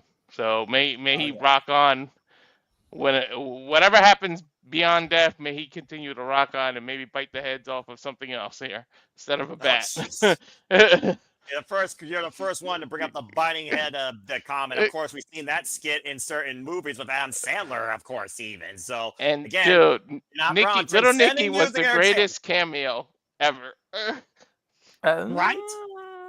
I mean, With simply up Ozzy. there, it's one of the greats. But anyway. So All right, anyway, let's let's go see. ahead and see if Ash now has her audio together. Hello, Ash. How are you? Hi, sorry There about we go. that. There's her lovely voice. Well, Ash, welcome to the Shenanigans. You came in time for the main event as we discussed the legacy that left a course across entertainment, music, and the wrestling business. So what do you think about Ozzy Osbourne's passing? Do you listen to any of his music? Were you aware of his moments in WWE? What do you think about this? My dad was a metalhead, so by proxy, I kind of became one because there's not a day that went by in our household where Ozzy Osbourne's music was not playing. There you go. My dad and I would listen to like a bunch of Ozzy's music, and we'd also watch a lot of his music videos on like MTV and up here in Canada, Much Music when we didn't have like MTV at the time. What did y'all had at the time? We had this thing called Much Music, and we had this other music station. I do not remember for the likes of me. Yeah, fair enough. MTV? Oh, we didn't have, well, not at the time. We didn't have MTV at the time yet. And We had VH1 Much? was not really hardcore enough, I'll tell you that much. Yeah, we had Much Music, but then there was We had this other Much. music. Yeah, we had Much Music, yeah. Fair enough. Honey! Surprised he didn't yell Sharon. That was not the name. There was much music back in the day. And then he freezes. Well, again, y'all that Canadian internet.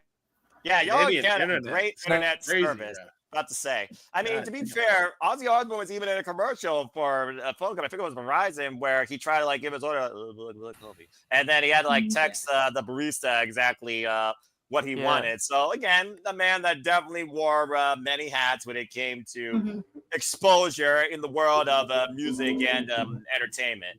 Do you remember his moments in WWE with like Triple H, the Monday Night Raw guest host spot, or any live performances, of course? Not that I can think of, sadly, but I do remember when I used to watch the Osbournes with my dad. That was very reality show. So funny. Good Lord, that family.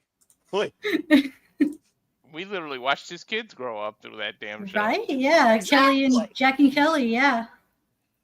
And again, regardless what those kids might think of their father and how old they are, you still literally lost somebody that brought you into this world, and it has to affect you in some way. Especially if you don't have a chance to make peace with them. If you ever held any, transgressions against them, it's one of those things where you don't want to leave this world with anything you haven't gotten settled. Period. Yeah.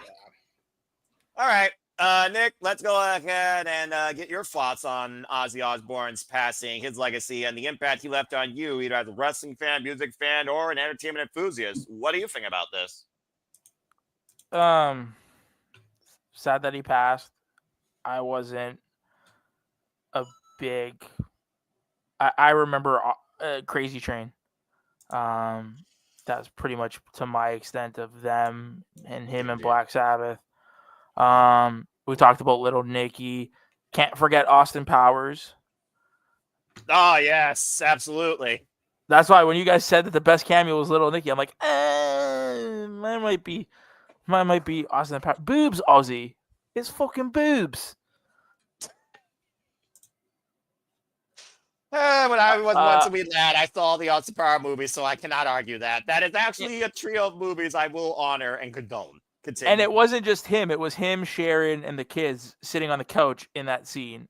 Oh yeah. Yes, because the rocket shape or the moon shape. Yes, I know exactly what you're talking about. I mean, other than that, it's sad. Obviously, rest in peace to him. I did catch. Talking about that concert, that was a good concert. The Black Sabbath, the final concert. No, I saw clips. One clip though that I thought I found really interesting is him and Honey. What was that kid's name? Him and Youngblood. If you guys have never don't know who Youngblood is, there's a clip going around. I guess he's an English kid. Yeah. So he the clip that is going around was he actually gifted. I guess Ozzy gifted him a cross. So Ozzy was like a grandfather to him, and he gifted. There's a scene going around at the concert. Before the concert, Youngblood gave Ozzy the exact same cross. He had one made. Very sweet clip. You know, he's thanking Ozzy. You see Ozzy's in his chair. You know, Ozzy's like, "Yo," he's like, "No, it was in his wheelchair. He was in his wheelchair." But regardless, like Ozzy was telling this kid, like, thank you for everything. Ozzy was thanking this young kid, like, and the young kid's like, no, thank you for everything you've done for me. And Ozzy's just like, go conquer the world. And he's like, yeah, I'm gonna go fuck shit up. He's like, go to America, conquer America. Just like but Adam Lambert, because or James was saying about Queen.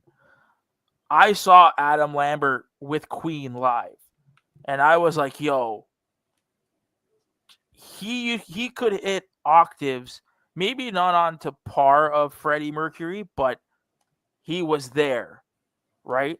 And he had that look. Adam Lambert has that look to him. So like you can see that like Adam Lambert could definitely be that guy to take over the throne for Fred.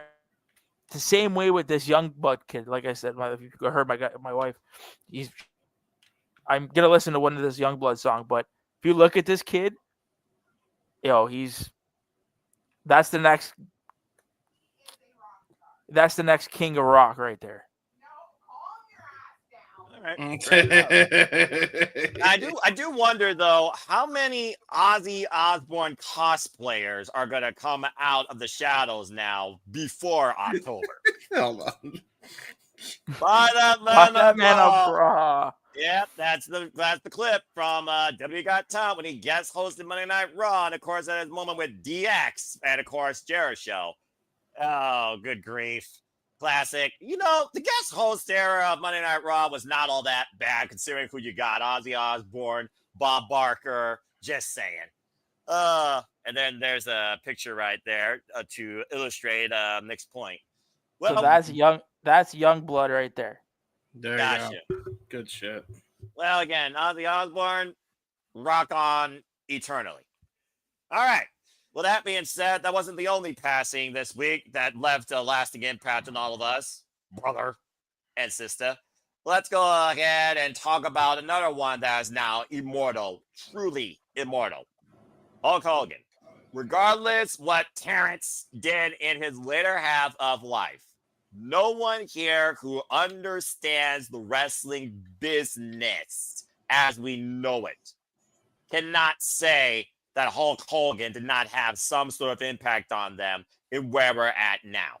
Again, I talked about verbatim one time when we honored Hulkamania with the biggest Hulkamaniac we know, Jeff motherfucking Meacham, where if it wasn't for Hulk Hogan, I would not know New Japan as I know it because he and Antonio Inoki were once the freaking tag team champions. Without him, there would not be a G1 climax. I'm just saying.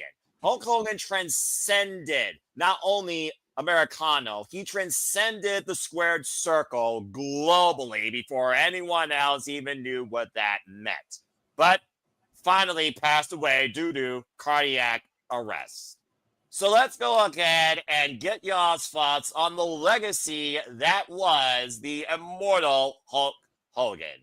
James, I will start with you. What do you think of the fact of Hulk Hogan's passing, regardless of his recent life choices he may have verbally spoke, didn't murder anybody, folks, verbally spoke, and maybe be chastised for life, but prior to that, his lasting impact for you as a wrestling fan? All right. So if y'all know what I've dealt with after this, I'm going to take my leave because this is the one thing I wasn't looking forward to for obvious reasons. If you know what the fuck has gone on, everybody in the bottom row knows. Look, I'm gonna say this. However you feel about Hulk Hogan passing, it is okay. If you feel mournful because this was a childhood hero, it is okay to feel that way. If you are happy and elated because of the comments he made and how disrespectful he was to a certain group of people, that is understandable and okay. I say that because Maven Huffman said that himself. So I see to what he said there. And I'm going to leave that aspect of it at that. I'm going to give you a few different Hogan memories that I have because I genuinely loved the Hollywood Hogan run, and I'd say that run probably ended right around 2003. So there's a lot of memories I have that I'll go over, but I also have memories outside of that era as well of Hogan that I'll definitely give. So this is what I'm going to do. Yellow killer flower. Yeah. Everything that you said is accurate, Noah, so I don't need to kind of go over the history of Hulkmania, Hulk Hogan, and the impact on the business. No, Jeff, I'm sure, will do that on Monday. Stay Yes, tuned for Jeff exactly. Talk So Hulk Hogan, folks. My thing is I'm going to give you my favorite moments, my favorite lie, because I still think it's funny, some of the lies he told, and my favorite matches. Okay, and this is going to be scattered across the fucking board since I'm going to be leaving anyway, and I'll be seeing myself off after this. Firstly, my favorite moments of Hogan. Nothing will beat the stare down. I don't like the match per se. Personally, it's a bit one dimensional for my taste, even with that atmosphere. But that moment, you will never take that away. Holy shit, was that crowd electric, and that stare down between him and The Rock was fantastic, right? WrestleMania. Yep, WrestleMania 18. Toronto Sky Dome. Hi, Ash. Hi, Nick. So there you go. Really loved that. Another Canadian moment where Hogan goes on to a SmackDown and he can't get a word out because they will not stop cheering him. They shortened it on the TV broadcast, but they said that shit went on for like 15 minutes. For someone that was a real American, he might as well have been the most popular Canadian. Yeah, it was ridiculous. Bite your tongue. Yeah, to the point it brought Hogan to fucking tears, which is nuts, right? And I still kind of go back to that moment, even though, man, it's kind of ironic now, after everything that happened, but it's still all-timer, crowd ovation, especially for wrestling standards. So that moment reigns up there. His first promo was the Hollywood Hogan NWO, with According to Nash and Hall, they had to reshoot 50 million times because he kept saying, "Brother, dude, Jack, take your vitamin, say prayers." So they had to have him. He's like, "Brother, you gotta be a heel. You can't do this shtick. It's not gonna get over." But whatever take they did have, damn, did he look like a bastard, right? So really well done there. And then I think my all-time favorite moment is when he comes down to Voodoo Child one last time at Mania 19. And that's gonna be apropos for my match listing. My favorite Hogan lie is when he said he partied with Elvis after winning a title. All right. If y'all know when Elvis passed and when Hogan won the title, they don't line up. So there you go. That's at least one of the more lighthearted lies in a way. So I can't get mad at him too much for that. But that's my all-time favorite lie because of the absurdity of it. And here I thought you were going to go with the Mr. America gimmick. Oh, no, that was a pretty fun lie too. But go ahead, Ryan. He might have partied with Elvis. Hear me out. He might have. Who says he was sober? Like you know how many Elvis impersonators there are? That's fair. You know how many people swear to God Elvis isn't dead? Mushrooms are a hell of a Okay. drug. Accurate. Where's the tinfoil, Nick? Where's the tinfoil? I mean, listen. You know what though? It's either he partied with an Elvis impersonator, or you know what? There is one instance where he could have partied with Elvis during his rock career, but I don't think Hogan at that point was big enough where he would have. You guys gotta remember the '80s in WWF. Everybody and their mother was on cocaine. He could have This is partied true. with Elvis. In his head, maybe. In his head. Anyway, that's neither here nor there. I still think that lie is absurd. It's funny. My favorite all-time matches, and this is going to surprise a lot of people because I got a work rate match, I got a favorite TV match, and then I got a favorite, I got a favorite Nitro match, and I got a favorite WrestleMania match. Ooh. Which is sports entertainment match. I guess you could label that under that category. Work rate match, his match with the Great Muta. Yes. Fucking fantastic. Anybody that wants to say Hogan could never wrestle, he just chose not to. Because look at that fucking even if he hated it, match was stellar. Probably his New Japan run. Yep, that was his New Japan run. Yep. So I really like that. Probably his best match at his New Japan run, if I'm being quite honest. I even like that better over Inoki. I know. I'm gone anyway, JJ. Relax. So yeah, I like that one. I like typical James. I like the DDP match from Nitro. I thought that match is very underrated. That television match is really good. I told Noah to have the Jeopardy music on standby. Yeah, no, don't give me any ideas. All right, I can add more stuff in here. I love the Un-Americans match on a SmackDown 2002 between it was Hulk Hogan and The Rock taking on the Un-Americans for the World Tag Titles, which I think is supremely underrated. And I think now, thanks to Deadlock Pro doing a podcast on that episode, I don't think that nearly gets enough love as it does.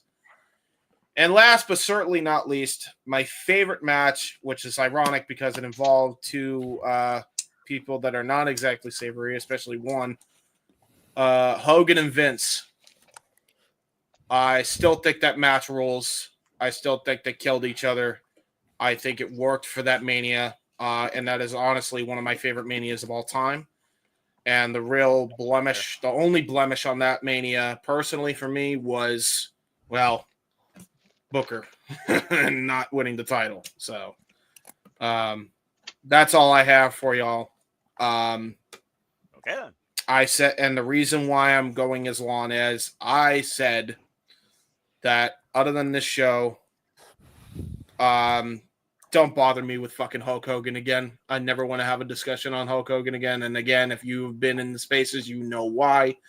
But out of respect for him, even though he had his flaws and he did his mistakes, rest in peace, Hulkster. Thank you for everything you did that was positive to the wrestling business and for getting us to this point. Because quite honestly, without Hogan and the way they went about presenting Hogan, we don't get wrestling as we see it today. And a lot of the stuff that we have today does not happen. So thank you, Hulkster. Rest in peace. I'm gone. I'll see you on the Jay Hebert side. Take care, everyone. All right, then. And again, folks, you can follow James Hebert at the following: Jay Hebert Side 95 on the X, Jay Hebert Side on YouTube. I do really cool and dumb things on the internet. Carry on with the plug. That is also accurate, and he also games and rages. So follow his work with the collective playing Super Mario clips, then go look at the complete series if you can, and go look at his documentary for, again, the greatest coach you never heard of, Gifts from God, The Presence of Greatness, the story of Gary Hebert. Appreciate you, James. All right, number 5. Okay, well, that being said, what you gonna do following that? Walter, let's go to you. Again, you were pretty brief with the Ozzy Osbourne. Let's see what you can do when you dive or deliver the leg drop when it comes to discussing Hulk Hogan's legacy on you as a fan, but also on the business. What would you like to say regarding his passing and his lasting impact? I said it earlier about the word legacy or legend with Ozzy. WWE likes to call their wrestlers superstars. You can at me all you want. There's no bigger definition of that word than Hulk Hogan. He literally was the first to if they started calling people superstars back then, he would be the first because he transcended everything the wrestling was about. If you take a look at WrestleMania, the dude had Mr. T as his teammate. The dude has been involved in Rocky movies. And I don't give a damn. You can talk shit about his acting career. There's some bad, good movies. Like, he's been in Suburban Commando. He's been in some bad movies that you don't want to admit to watch, but I freaking watched 100 times. Suburban Commandos is one of the goofiest shit to watch ever. So Hulk Hogan really is a superstar. He had the damn beach show that was like, Timu's version of freaking Baywatch. I don't know why I can't think of the name of the show off the top of my head right now, but Hogan was a real superstar, and he was in acting before he switched to WCW. And he came back and revitalized his career. I don't care, as a black Puerto Rican person, I forget what his Terry Bollea did. You can't put anything from what Thunder in Paradise. Thank you. Yeah, I was literally about to say it, but I didn't want to interrupt you. Thank you, JJ. No, yeah, but I used to watch that right before Nitro. They made it come on before Nitro a few times, or at least a rerun. So I used to watch that. But yeah, no bigger superstar than the man Hulk Hogan. In my opinion, this is my opinion. Everything's subjective. The man owns the greatest heel turn in the history of this industry. Like, seriously, simultaneously broke millions of kids' hearts. When he was to say your prayer, yellow and red, eat your vitamins, even though the kind of vitamins he was taking, you don't want kids doing. But, not here nor there, but continue. Yeah.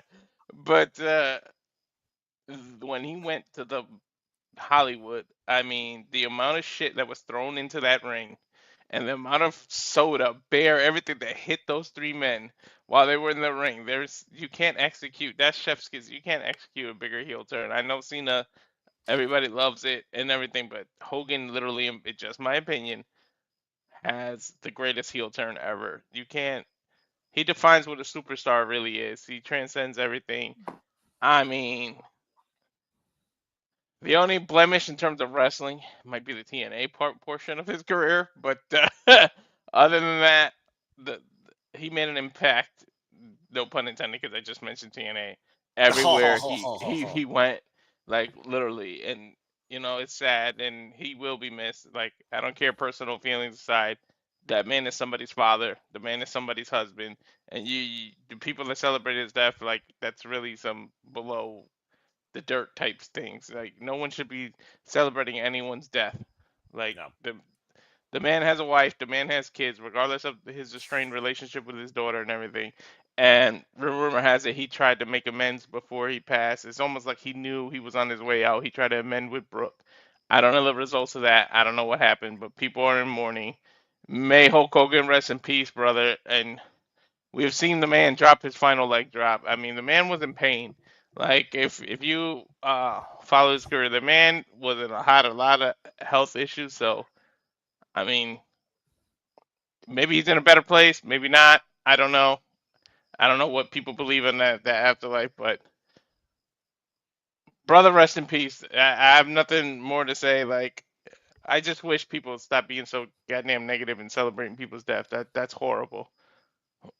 And unfortunately, it's the world that we live in, where people lose sight on the value of humanity and lack a will to show, even for one iota, a brief moment of humility. But well said, Walter. And to be fair about the TNA run, it was the first clip and the first time that TNA did hit an all-time high ever.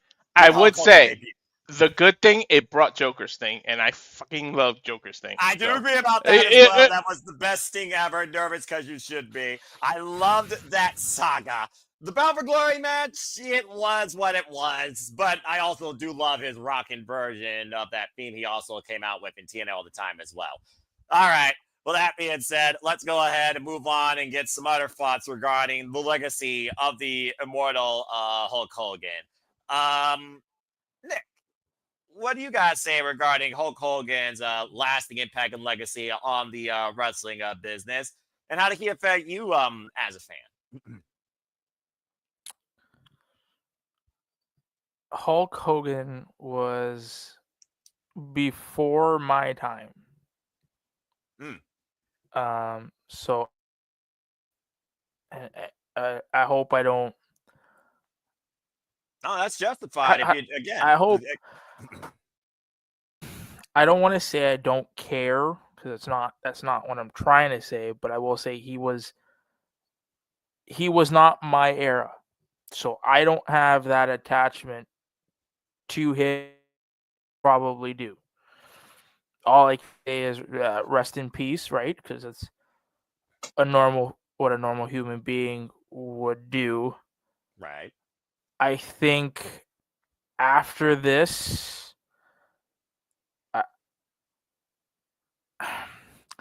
people, how do I say it? People using his death as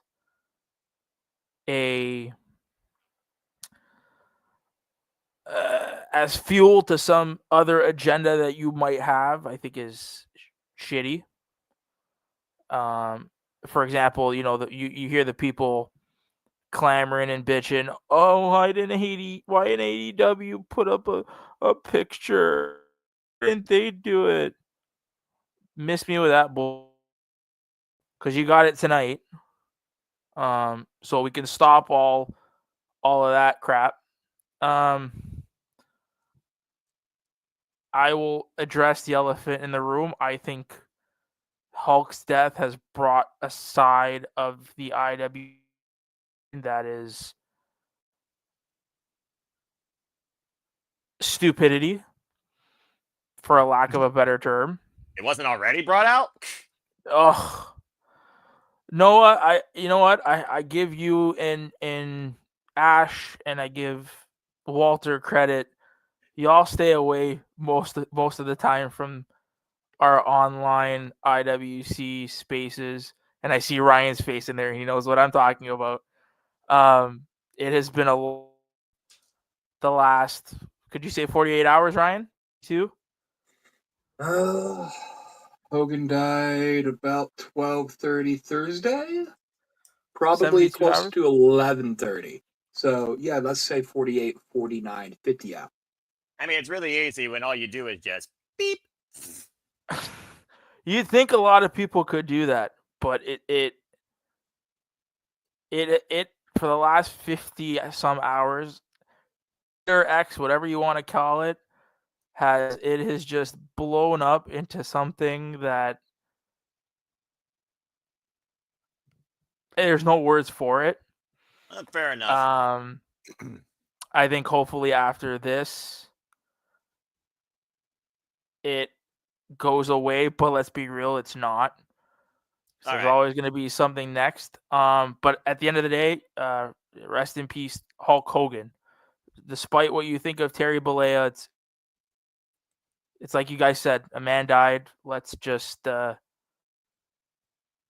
let's just mourn his death, right? That's it. That's all there is to it. Yeah. I mean, even if you don't know the person, you still recognize the name. You recognize the impact he had on you in even the smallest capacity, whether it was wrestling or the world of entertainment or even infomercials for that matter. I mean, hell, I learned about it from, get this, my mother from my sister who texted my mom back when my mom and my sister were wrestling fans of the Hulkster. They were wrestling fans before I was even conceived. It was my mother and my sister that got me onto the WWF in the first place, and Hulk Hogan wasn't the first name I thought of when I was a freaking fan. I thought of Bret the Hitman Hart and Shawn Michaels, but then Hulk Hogan came into play, and I understood what they meant. I mean, again, how many legacy moments did he have? But again, it's all about hindsight, looking at the wrestler, separating the character from the person, or looking more at the person versus the wrestler, looking at who you're more related to versus who you got more exposed to due to the internet. That's just kind of the way I look at things. And again, I don't have notifications. I don't scroll. So again, protect your mentality, touch grass, not what you freaking produce, and freaking get a life. Anyway, exactly. Ash, what do you have to say regarding Hulk Hogan's passing? Were you ever a Hulkster? Anyone in your family was a Hulkster? You have any like legendary, immortal moments? We talked about New Japan, for example. You and I, of course, being New Japan founded. I mean, he was one of the very few people, non-Japanese, a Westerner, that freaking competed in the Tokyo Dome, for Pete's sake. Yeah, then won the G1 tournament before it was called the G1. Exactly. So I know about Hulk Hogan's New Japan run, but I haven't. Stop me if you've heard this before. Checked it out yet? That's fine. It's in the legacies. Continue. Yeah, the amount of matches I have yet to see is alarming and astounding. Listen. Say what you will. Say what you will about Hulk Hogan. Everyone has their feelings towards him, and they're all valid. They're entitled to their opinion. Yeah. I am not a fan of Hulk Hogan. Hulk Hogan was a bit before my time.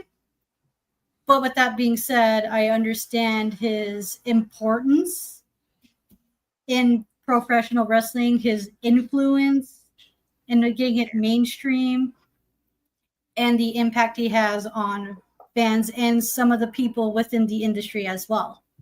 Mm-hmm. And I understand like how people feel about Hulk Hogan, because he's one of those people where it's hard to separate the character from the person playing the character, especially when the person who played the character had a hard time separating himself from the character as well. Now, even though Hulk Hogan's before my time, I still have like some memories of Hogan, like the entire build-up to WrestleMania 18 was some crazy ass shit.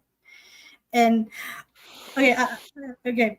So here's something funny. For the longest time, I thought Hulk Hogan and The Rock what main evented WrestleMania 18. Didn't it? No, it was Jericho and Triple H that did. And here's the reason why here's the reason why I thought so, because at the time when WrestleMania 18 was around, my mom and my dad were separated. Keep in mind, they were never married. Thank the Lord for that. But anyway, that's neither here nor there. Well, Jericho has said it plenty of times that they shouldn't have main evented, that it should have been Hogan and The Rock. Yeah. So I agree. Continue. So I got to visit my dad on the weekend, and I got to watch WrestleMania 18 over there. And I had such a blast watching the pay-per-view and watching Hulk Hogan versus The Rock, which was something because back then The Rock was my wrestler growing up as a kid, and he was wrestling against Hulk Hogan, which was my mom and dad's wrestler when they were growing up watching. 2 generation leaders, basically. Yeah, exactly. Yeah. And then I'm sitting there going through the match, and right as the match was over, my dad gets a call from my mom telling me that I have to be dropped off home. Oh my. God damn it. So that's why I went my whole life until until like in sometime 2011 or so, where I was just like, wait, Jericho and Triple H main evented that match? Main evented that pay-per-view? Yep. What? Okay. I didn't think there was I thought for me the show ended, and I went for 10 plus years thinking that main event at WrestleMania. Never knew it didn't. Right. Well, that goes to show what the lasting moment was from that show. Right. And I will say this, I also liked the Mr. America gimmick. I thought that shit was so funny. Because I love goofy shit in wrestling. And it's like the ultimate, like, that's sports entertainment in a nutshell. It was goofy, ridiculous, but it was funny and damn well entertaining. I have rewatched some of the historic WrestleMania clips because I'm one of those nerds who likes to watch the history of WrestleMania and all that shit. And just imagining being there watching all that stuff live, not realizing there are historical moments in the world of pro wrestling, mainly WWE. It's just, it's amazing in itself. And yeah, say what you will about Hulk Hogan. He's done a lot for, and he's done a lot of good and bad, but you know, to each their own, right?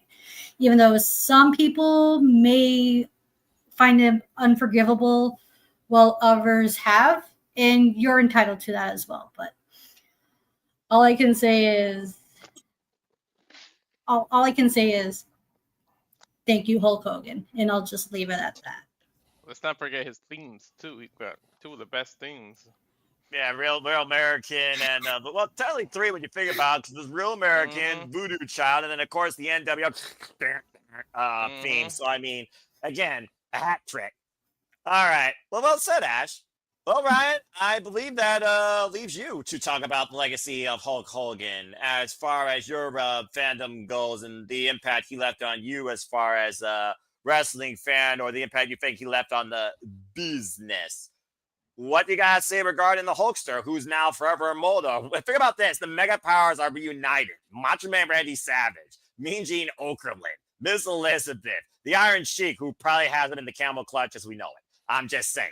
There's a real Heaven Mania for you that we fantasy booked a while back. Go check it out in the archives, folks. Go ahead, Ryan. What you gotta say regarding Hulk Hogan? This is a complicated subject. It is. I want to preface this at the front. Whatever your feelings about Terry Bollea in the privacy of his own home, not even his own home, his best friend's audio recordings and other things, Hogan, there's a saying, don't meet your heroes. All of your idols are probably, I mean this respectfully, pieces of shit in some capacity. Maybe they're not total pieces of shit, but it is what it is.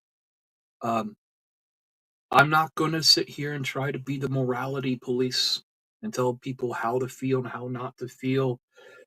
If you want to dance in his grave, be my guest. If you want to celebrate his life, be my guest. I'm not the person to tell you what to do. But tonight, we honor Hulk Hogan. The character, the legend. There's not a single man, at least for the WWF, the WWE, other than maybe Vince McMahon, who's done more for that industry. And I do preface that industry. Okay?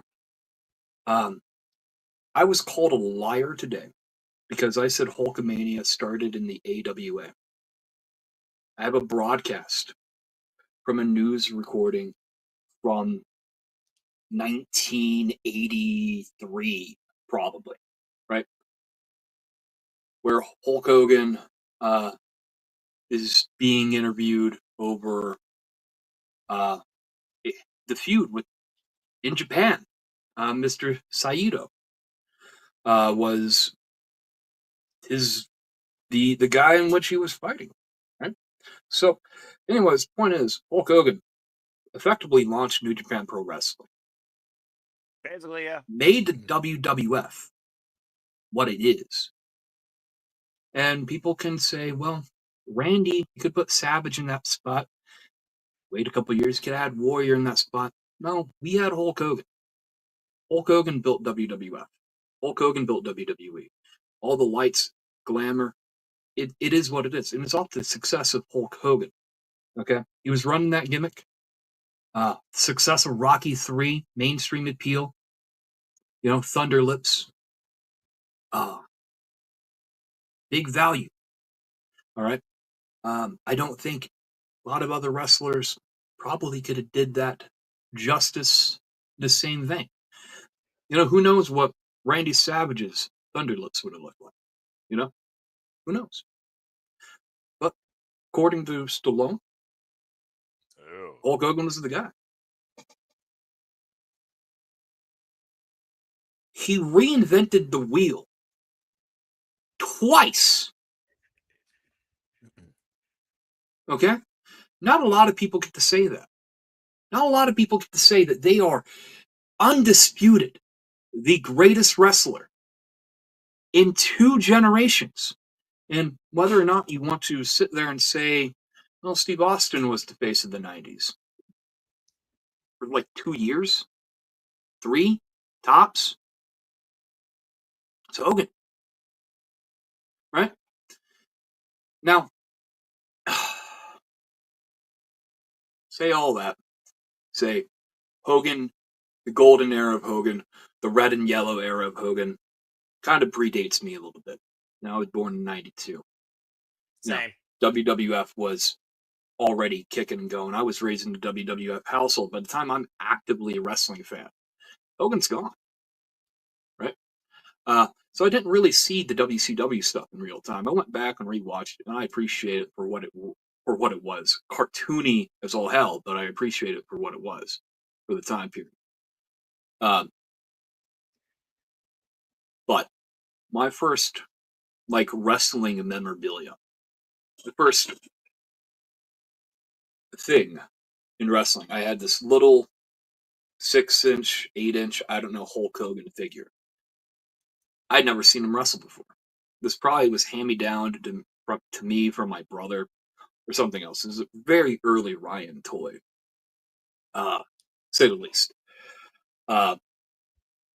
And this went everywhere with me for a brief period of time before I discovered a love of other things in the back. Okay? Say the least. Okay? When I was a young boy watching wrestling, watching the end of the Invasion angle as we entered No Way Out in 2002, and the NWO is walking out. Voodoo Child, Hogan has Voodoo Child. At least in my memory, he has it for some reason. Might be conflating things. Rock House might have been used on a few occasions. They only could use 3 minutes of Voodoo Child at a time per episode.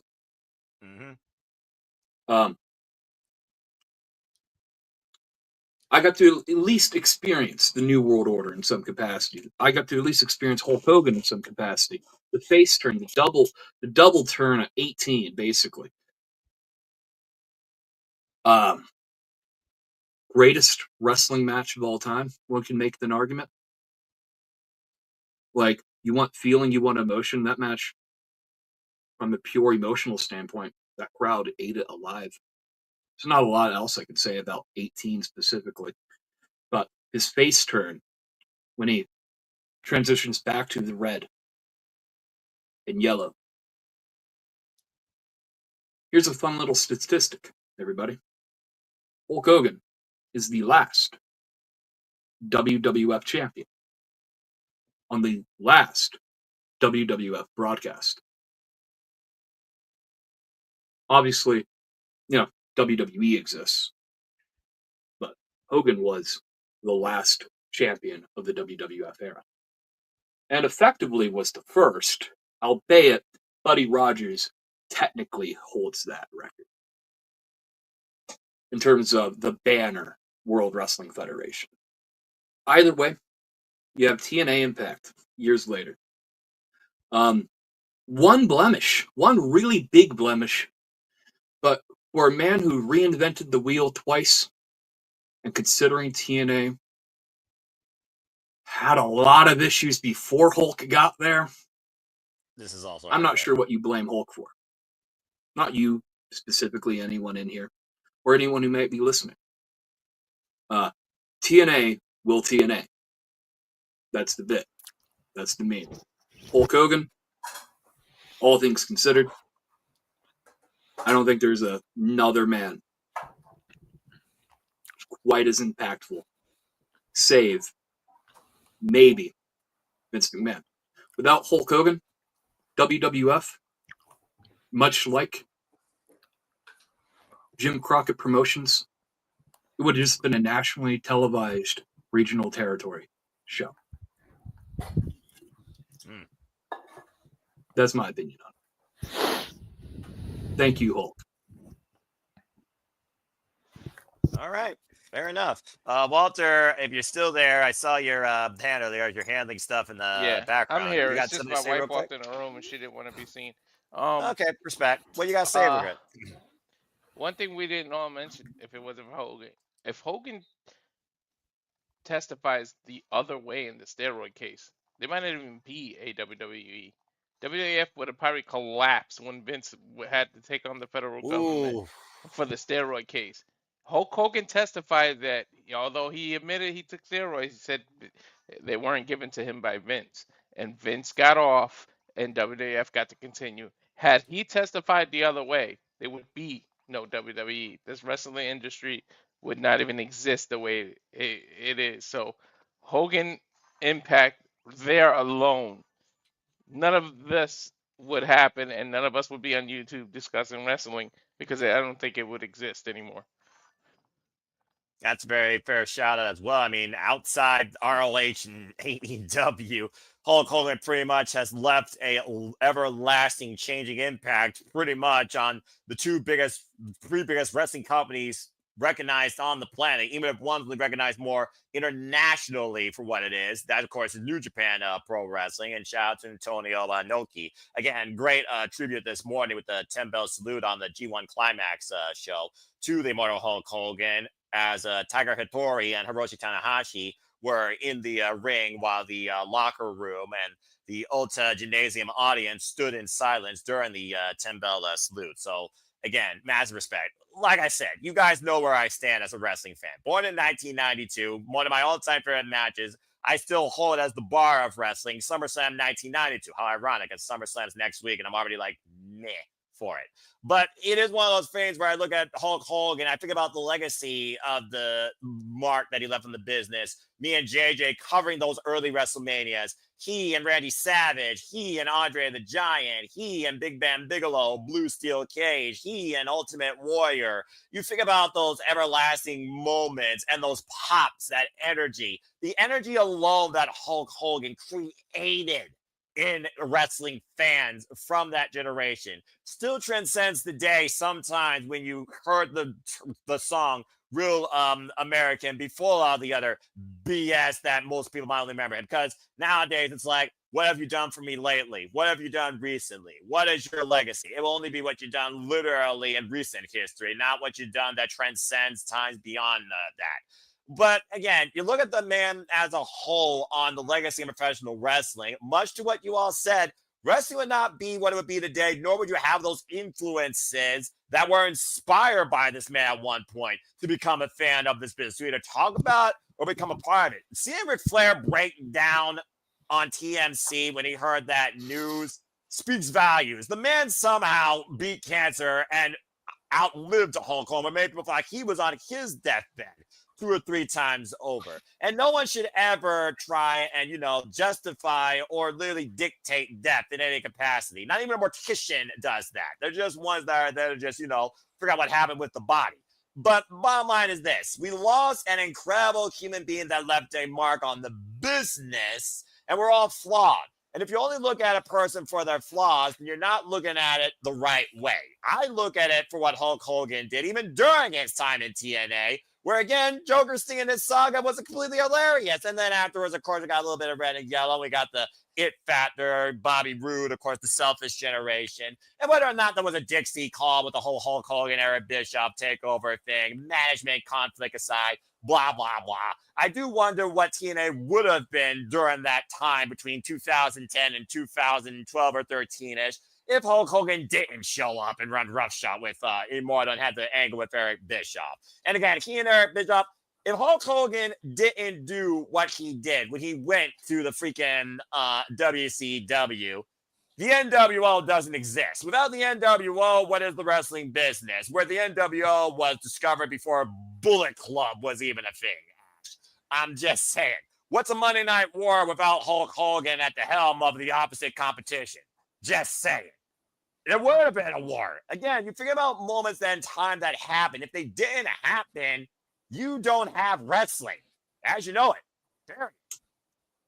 So all I gotta say is to everybody affected positively by this, I hope you're looking at it for the good he did versus the bad. And to those affected negatively by this, may they find strength in his passing, and hopefully he made peace with all his past sins and transgressions, and everyone else can move the fuck on from it. Politically incorrect or not, we lost a human being here that everyone can say at one point, if you are a fan of entertainment or wrestling, he'll have some sort of impact on you in a positive light. And that's all you should remember and care about. Rest in peace, Hulk Hogan. Brother. Throwing legs now on freaking Andre the Giant in heaven. Good grief. Heaven Mania literally is a thing now. They got the ace player. All right. Well, I think that being said, that's all we got to say regarding the immortal Hulk Hogan and the King of Metal, Ozzy Osbourne. Imagine those two together now in heaven as well.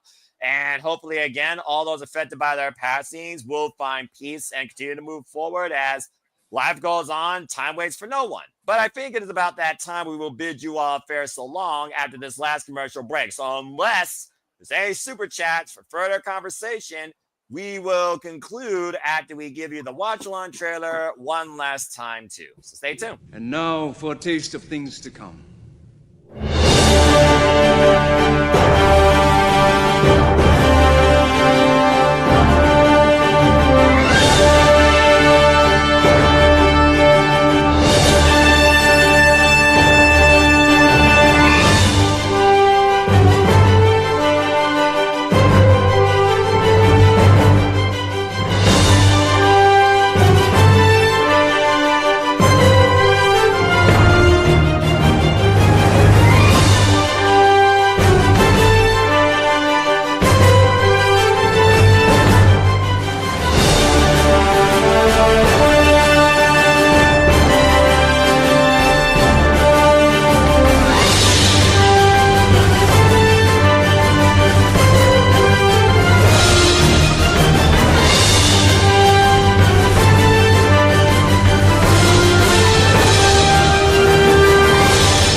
And for the third and final time, I say this once again to you tonight, as that trailer encompasses everything we do here, for we love, celebrate, embrace, engage, cover, react, criticize, and react to all of the wrestling and more.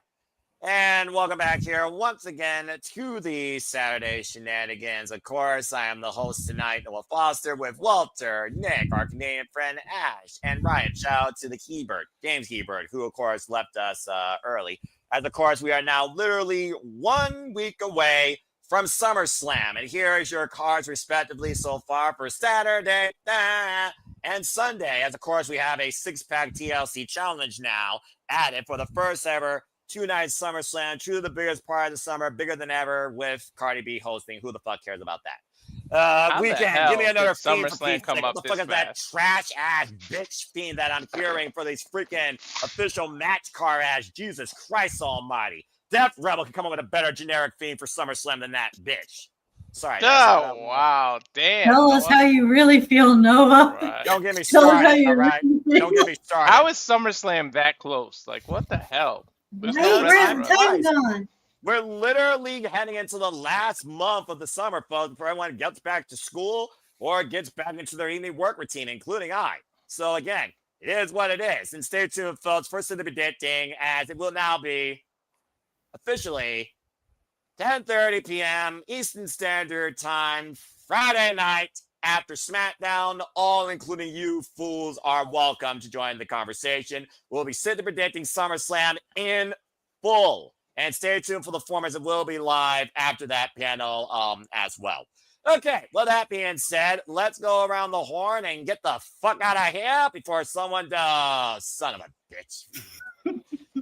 All right, well, Manuel Dominguez keeps the conversation going with a $2 super chat. Let's go around the horn and get y'all's thoughts towards this, because this very well could happen. We'll start with ladies first. Ash. Emmanuel Dominguez with a $2 super chat says, should Cody turn heel since there are fans speculating we see more of a desperate side out of the American Nightmare as of late, trying to recapture the American dream of being the undisputed WWE champion once again? Ash, what do you think? I want to ask this follow us with a question. If Cody Rhodes does turn heel, what other baby faces do we have on Raw that can take the place of Cody Rhodes? On SmackDown, you mean? Well, is Cody on SmackDown? I thought he was on Raw. God damn it. It doesn't matter. They're both. What's the brand split? Yeah, right. brand split. LOL. Not even a box. It is the title on SmackDown, to be fair, at least right now. So, as far as your question about SmackDown, or just baby faces in general. Spot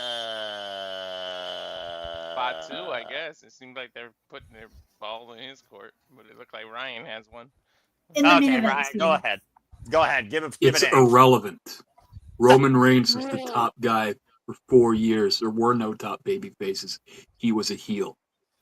Does not necessarily mean that there won't be a top baby face if Cody turns heel. But I'm just saying there is precedent for there not to be a technical top baby face. Yeah, just a key guy the audience in favor more than Cody Rhodes. It's all about that reaction. Jacob Fatu is one of my guys, but he's right now stuck in Bloodline Team feuds. But as far as Raw, Jey Uso. Again, brand split LL. A rumor has it. Rumor, folks. There's supposed to be a WWE draft, I guess, in September. So jury is out. That title could go to Raw, Ash. Just saying. It's possible, but I don't see Cody Rhodes turning heel anytime soon. That's the thing. I don't see Cody heel. I don't see a Cody heel turn until after Cena's retirement. Whenever the heel turn for Cody is after Cena's retirement. Yeah, but he dyes his hair black. I'll believe he's turning heel. But until then, not happening in my opinion.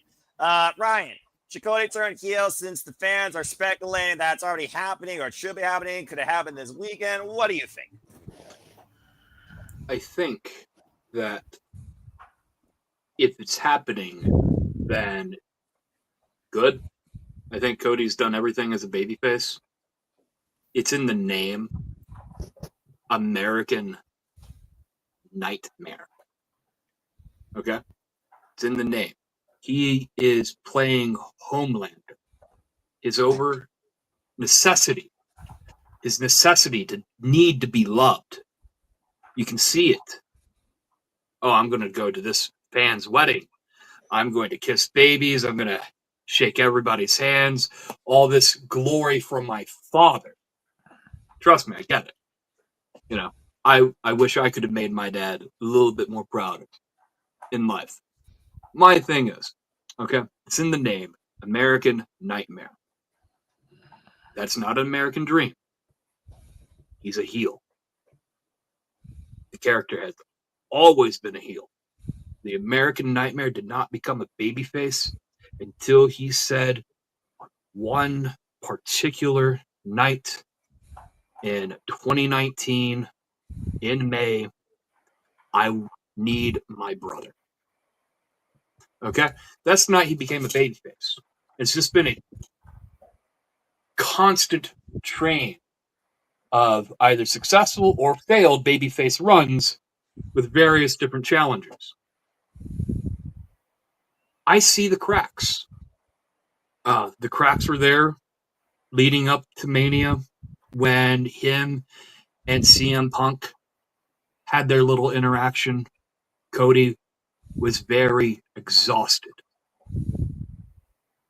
Coincidentally, a company being sued for various things. Cody makes the champion sign a contract against his consent. Very heelish, very desperate maneuver. But I think ultimately, it doesn't matter. I think it's a red herring. Should he turn heel? Maybe. I'm not the writer. But I know the babyface run is getting a tad stale at the current time as far as the writing is concerned. Is what it is. Walter, I think you're breathing a little heavy there, brother.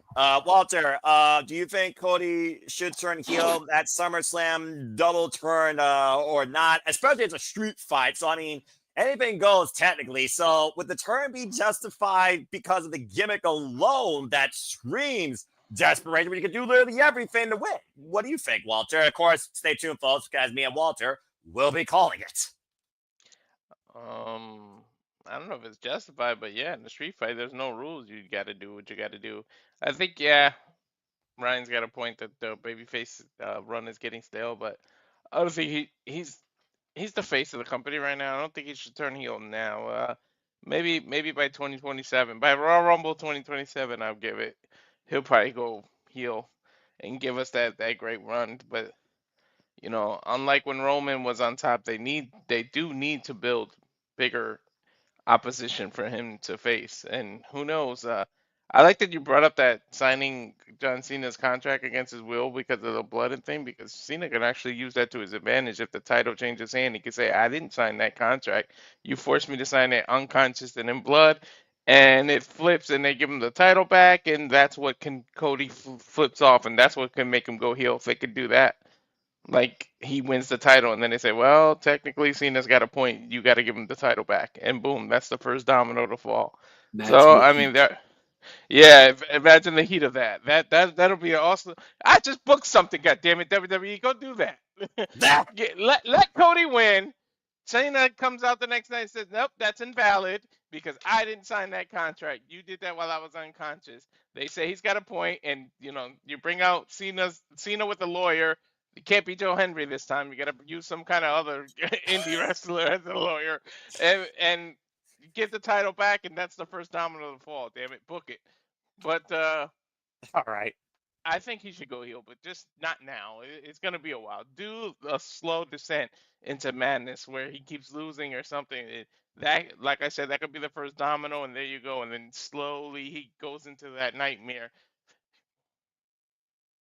Yeah, I think that Cena should do everything in his power to AA Cody through every object possible, where he beats him emphatically to the point he leaves on a stretcher and is literally written off as far as we know. And the fact that maybe the fans forgot about him, or maybe it's time that he returns to, you know, evil ways, shades of what AJ Styles did at one time, when it was all about no one but one, and comes back with the dyed hair, black, and a whole different demeanor where it's all about him and it's all about reclaiming that championship. Not being the company's champion or anybody's champion, but his own champion. So, again, the jury is out. But as far as should Cody turn heel, look, you only can be a babyface for so long before the people get fucking sick of it.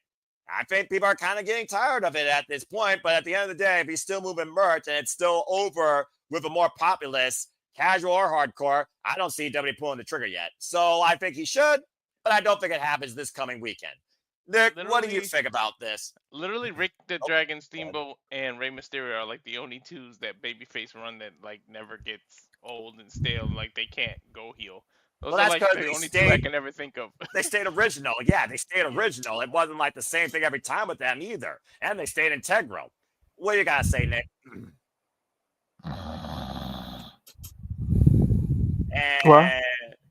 What? What does it matter if the creative's dog shit? Damn, tell us how you really feel, man. I mean, that's a fan's opinion, but I'm sure people, you know, again, it's two sides of a coin, right? He can turn heel, but I mean, how's John Cena's heel run working out for them? Fair point. Jury is out. I mean, you know, he and CM Punk had some fire, and then it got snuffed out. I mean, I'm biased. Everybody knows my stance on where I stand on wrestling. Damn it. So, what does it matter if the creative's not there?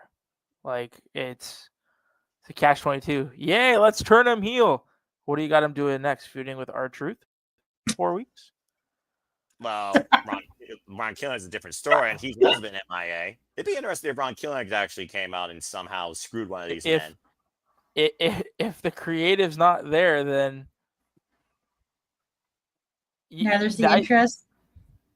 That, I think, if you're doing something to that magnitude, it needs to be planned out properly, not 1 week something happens and then we're gonna change it next week, and then it's changed. Let's change it in the week after, and it changed, and then change, and then change. It just, yeah. Plans subject to change, as we now have the Fantastic Four, as Walter either went GTS or his techno. Oh, there he is. Hold on. Folks, technical difficulties. We'll be right back. He's got to figure out his stuff. Okay, Walter's back. I don't know what the fuck happened there. Botch, Walter. Damn it. I don't know what. That was Cody Rhodes'. It was Cody Rhodes' heel turn. Gone with the Wind. Damn. No, it was the hacker. You mentioned Ron Killens. Maybe Ron Killens needs to be the one to get back the TNA title for TNA and then go join TNA. Bring that shit back. What? I mean, that's what's up. All right, fair enough. You know who's gonna turn Cody Rhodes heel? Aleister Black. He's gonna miss them in the face. He never this was a delayed reaction of like 3 years. Yeah. Exactly. The miss affects everybody that it hits, but apparently not Cody Rhodes. Or Nightingale. Didn't it affect her? I mean, it made it more aggressive. Let's not forget what you did against Chris Statlander last year at All Out. Just saying. Again, Jerry's not what Stat's going to do this year, damn it, because Stat's the where it's at. But again, not talking about AEW for now. We'll talk more about that when we get to Ben Dora. But right now, being just the type of fan I am, All In still my preview of the year. That was so fucking good. Okay. Well, again, Emmanuel, thanks for the conversation. Let's go ahead now before somebody else tries to super chat and try and wrap this party up. Great shout out, everybody. Super chat. Hey, pal. Shut it, y'all. Shut it. Bloody freaking hell. I deal with these buffoons long enough, all right? This is longer than a Monday Night Raw. I'm done here. I got to get ready for G1 in 2.5 hours, all right? Or is it 3.5? I got to look at the schedule. If somebody super chats, Noah will sing. Do it. No, I won't. No, I won't. I think it's 3.5. No, I won't. Yeah, no one noticed that I'm wearing a Hulk Hogan shirt with the name Taylor Swift on it. Yeah, that's a little bit of an oxymoron. Is she a Hulkster? Yes. No, my wife bought me this shirt for some reason. Hulk Hogan's face on it. She thought it was funny. I did have a Hulk Hogan, that buddy thing, that buddy pillow So used to beat up. I don't know if there's a meme I'm behind on, but I have no idea, Ryan, what the Taylor Swift and Hulk Hogan has to do Look, with the it. day Taylor Swift pulls the Hulkamania pose is the day the world goes to hell. That being said, if it's not going there already, the second coming. Stay tuned for it, folks. Ash, let's go ahead around the horn and get everybody's plugs out of here. And yeah, get caught up on the G1. I'm expecting more content from your channel. Yeah, I haven't even started that thing yet. So. Oh, Ash, what are we going to do with you? We love you, though. You're our Canadian friend always. All right, Ash, go ahead and tell other people can find you and why they should subscribe to this so they're not a dickhead. Stop it, Charles. You can find me on X, the app formerly known as Twitter, at ShadowBadAsh. And if you want to, you can. You don't have to, but it'd be really cool and prove that you're not a dickhead by subscribing to my YouTube channel, Fatty for Wrestling. Also, I'm going to point out this because I'm a fucking mark. July 24th was Zack Sabre Jr.'s birthday. There you go. Bloody Tekkas. Great. And again, go check out his run so far. The reigning defending G1 Climax champion, IWGP World Heavyweight champion, two-time IWGP World Heavyweight champion. Again, New Japan's my company, folks. Just saying. So is the Japanese wrestling landscape. Already got them. Ash, I look forward to the next time we do collab and cover Japanese wrestling or discuss the G1. If nothing else, I look forward to covering the G1 final with you.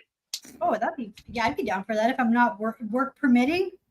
I might we can cover the G1 finals. Yep, we'll pencil it in. Cars subject to change, just like WWE Creative on a weekly basis. Go figure. Exactly. Yeah. All right. That being said, Ryan, always a pleasure. Appreciate your thoughts and your passion and your analysis. Where can people connect with you? You can find me on X. So you can find my at DubCEZR, where you can find me, James, and our other co-host, the other Nick, Mr. Hannibal. We have a show on Mondays, which Wrestling with Tism. You can catch us there for the most brain-dead conversations humanly possible. It is what it is. We also run a Dynamite preview show on Wednesdays, and our greater collective family members have a show on Tuesdays on X as well. So most of my actions on X. So follow me, and I'll lead you to the right place.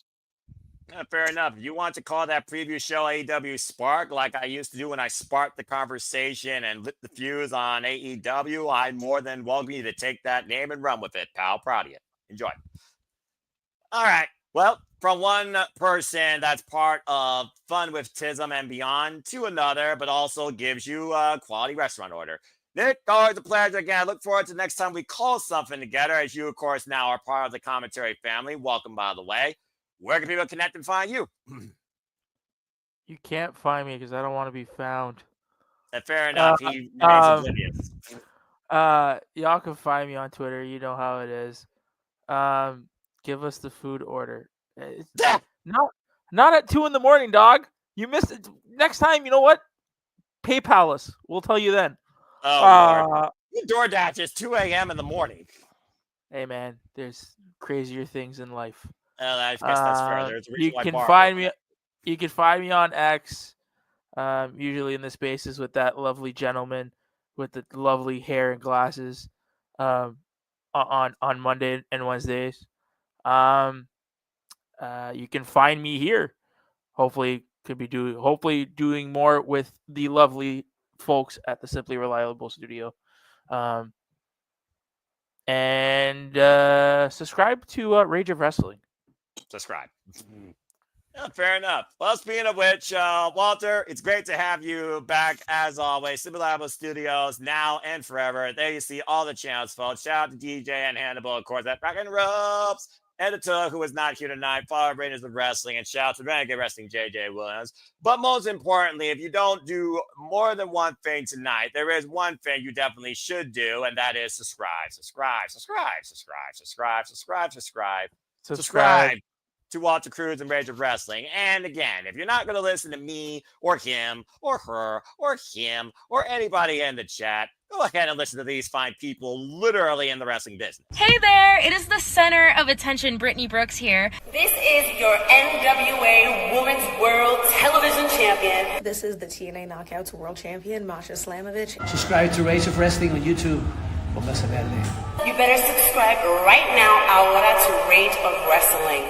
Subscribe to Rage of Wrestling on YouTube. Everybody, make sure you subscribe to Rage of Wrestling on YouTube and get them to 200 subscribers. Let's go! I love her. She's so bubbly. Again, Walter, they said it, but you're the man yourself.